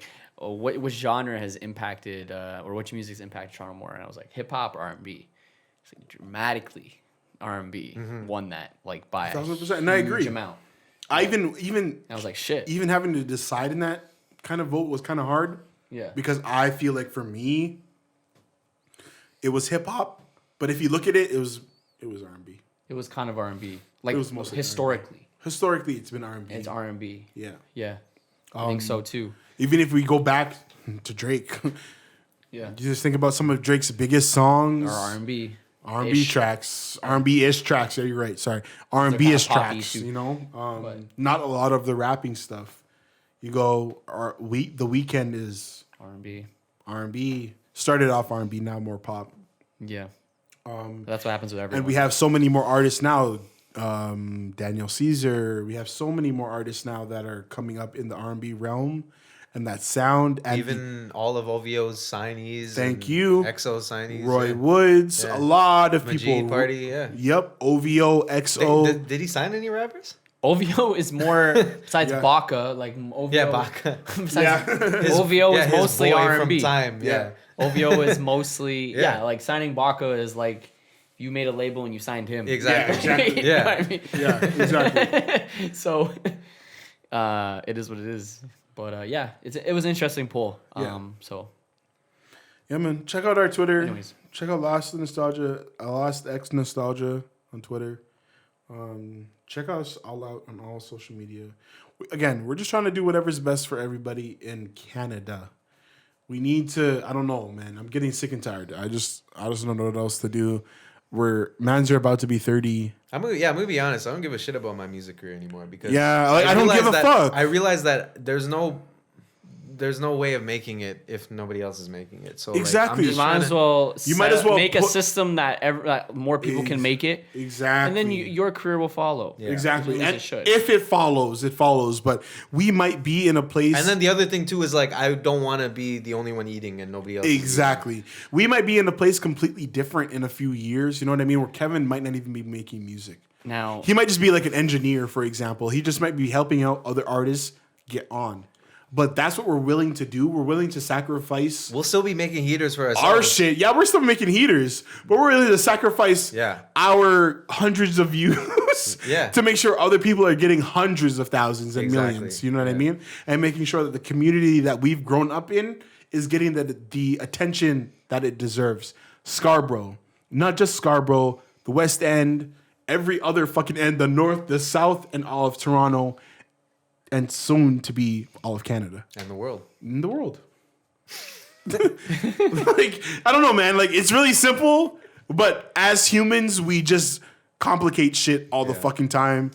And it's really annoying because I feel like a lot of us could be making a lot more money. We could be doing a lot more things creatively, and just be spreading our knowledge, our love, and our personalities and anything that we've learned onto other people. And it's like, it's not able to happen because of these gatekeepers, because of capitalism, because of people that are supposed to be our leaders that aren't doing their jobs properly. And I'm lit. On that note, Jamal will finish it, we promise, but we're going to end the podcast here. Yeah, I'm almost there, people. Don't worry. I'm going to finish it now. I'll finish it before we leave here. If he doesn't, I'll make a little note if he doesn't finish at the end. So yeah, I'm going to finish it. Don't worry. Anyways, this has been the Lost Knox Podcast, episode 41. Episode 41, yeah. 41. It's been great talking to you guys about this. We'll definitely be talking about it again later in another episode. Oh, sorry. Yes. The Pop Smoke cover. We forgot to talk about that last week. Before it was changed, fucking garbage. Virgil should get his house egged. I think he should just lose all his titles. I think he should definitely lose a lot of titles. Yeah. Just never have him design anything again. He's the designer for what? Louis Vuitton or Gucci? Louis V, bro. Louis V? Yeah. He can still hold on to that because that's cool. Okay, yeah. Someone remove... But don't ever ask Virgil for nothing. Please, people. Adobe, just delete his account. No money. Don't ask him for money. He doesn't Don't deserve ask him for Photoshop. The original Pop Smoke cover art for his album that he made, people. If you don't actually take this in, if you Google Pop Smoke, it's the first image you see on Google of Pop Smoke. If you look at the Rockstar, Post Malone, and 21 Savage cover art for Rockstar, it's the same barbed wire. Yeah. If you look at What a Time to Be Alive by Drake and Future, and instead of diamonds, a stock image, by the way. Yeah. Which we were all okay with. Which we were all fine with. Yeah. Instead of diamonds, he just chromed out the fucking roses and made it look like that shit. That's a finesse, folks. He released a tweet in what year? 2012? 2014? 2016? It was a while ago. 2012. 2012. Yeah. Where he said, what, Ian? What was it? Said something, design is like the biggest finesse, or I'm paraphrasing, but something like that. And clearly he was correct. We do not need to make him correct on a project that has to do with a dead man. Yeah. And that's the whole point that everybody was pissed off about. Pop Smoke is dead. Why are we creating a whack ass cover art that looks like you whipped this up 5 minutes before? And there's a difference between minimalism and trash. Exactly. the new Pop Smoke cover that was released with the project. Sorry, let me say he said design is the freshest scam. Quote me on that one. Facts. That was 6:34 a.m. February 14th, Valentine's Day, 2012. That was Valentine's Day. But yeah. If you're creating a cover for a man that is dead, it's very disrespectful. Whatever you presented to his team is very whack. It looks like shit, if you don't understand what I'm saying. So I'm happy we got the new cover art. Even though it is even simpler, it was still better. It was simply just a rose and a black background or something like that. Like a chrome rose or a black rose or something like that. Is that what it is now? Yeah, it is. Project itself actually was pretty solid. It's great to see or great to hear Pop Smoke doing different stuff. And RP Pop Smoke, pretty much. That's all I wanted to say pretty much at the end of the day. Cool. Way too many features on this thing, but I could tell that his team cared about the project. 50 Cent cared about the project, and they just wanted to pack it up with as much shit. So I'm going to let all the features go, even though Quavo kind of ruined this whole thing for everybody. Quavo started on Quavo. Yeah. That's a whole podcast. Yeah, that's a whole next podcast. Quavo and Travis Scott is a whole podcast. That's a whole nother problem that we got to deal with. Quavo and Travis Scott, their contributions to the game have been immaculate and amazing, but we've relied on them way too much for too many of these features and choruses and hooks. Oh, like if Travis ain't on a song, it ain't popping. Like that's the point we're at right now. We've given Quavo and Travis Scott too many of those. We've given them too much power. Those combos, and they've just been running roughshod, just taking our money. And I feel bad for them a little bit because they're like, "Fuck, another one." What are they gonna do though? You know what I mean? Say no? Yeah. No, they need a bag. So I get it. Way too much Quavo on this album. Your feature game is so good that like you just get all the bags. Like that's you know what I mean. And I fuck with that. That's cool. Like shouts out to Travis, shouts out Quavo. You know they're doing their thing in their respected fields. But damn, this kind of just shows you that we're past that time. Yeah. But anyways, Virgil, you deserve to get your house egged for that disrespectful fucking Pop Smoke cover. I appreciate the new one, even though it's not better than the ones that we saw on the creatives that were creating them on Twitter. The people that were the regular people that were making better Pop Smoke covers for his album. I just want to shout those guys out. And that's what cheeses me. A lot of them are great. There are fucking, I don't want to drag this out anymore. Yeah. But there are so many people who could design shit. Fucking tens of thousands. Millions of people out there who design shit so nice. Yes. You got mans like Virgil creating that. Us three. Us three. I'm not even good at Kevin's not even a person that does this whole shit. But Kevin created his own cover art. And, well, not the picture, obviously, but he created his own cover art and back cover for his project. And I remember seeing that and thinking, wow, this thing's amazing. It's unique. It looks great. I haven't seen anything like it. I see the Virgil shit, and I have nothing but negative fucking feelings. And he's paid heart. To do this. And he's paid more than any of us have even been paid on a fucking music video. We're shooting fucking music videos less than what he got paid for what he got paid for that fucking Pop Smoke cover. In our whole careers, we all combined probably got paid less than what he got paid for that cover. Yes. And that's fucking disrespectful to fucking Pop Smoke. Yeah. Even if he asked Virgil to do it. Yeah. I don't give a fuck. That shit is garbage. You deserve to get your fucking house egged at the bare minimum. If it's not me, I hope some of these fucking hood rats do it. Anyways. And Virgil, you look like a... Anyways. Let me just fucking chill. Thank you for listening to the Lost and Talks podcast today. Episode 41. Most lit podcast in the world. I'm about to finish off this 40. Happy Edward 40 hands kind of day. Next time, we're doing this together. I don't give a fuck. Ian, you're driving. You're not driving. We're going to get you an Uber. Kevin's going to get on this shit. We're going to do this for episode 100. Okay. Well, I'll give you guys some time to get ready. I was gonna say 50, but I was gonna say 52. that's 2 months away. But that's 100. That's like a year from now. I'm gonna do 100 just Okay, because okay. you guys have enough time to not come up with a fucking excuse. All right, Bro, that's like a year and a half from episode now. 100. We're doing Edward 40 hands. All right. You two at the bare minimum, not me. Maybe me if I'm feeling blessed. Thank you for listening. Most lit pod in the world. Fuck Virgil. R.I.P. Kobe. R.I.P. Pop Smoke. R.I.P. fucking Smoke Dog. R.I.P. Houdini. R.I.P. Juice WRLD. R.I.P. X. R.I.P. a lot of dudes, man. Thank you to the frontline workers that are still fighting against this whole COVID shit, even though people don't want to say it's real.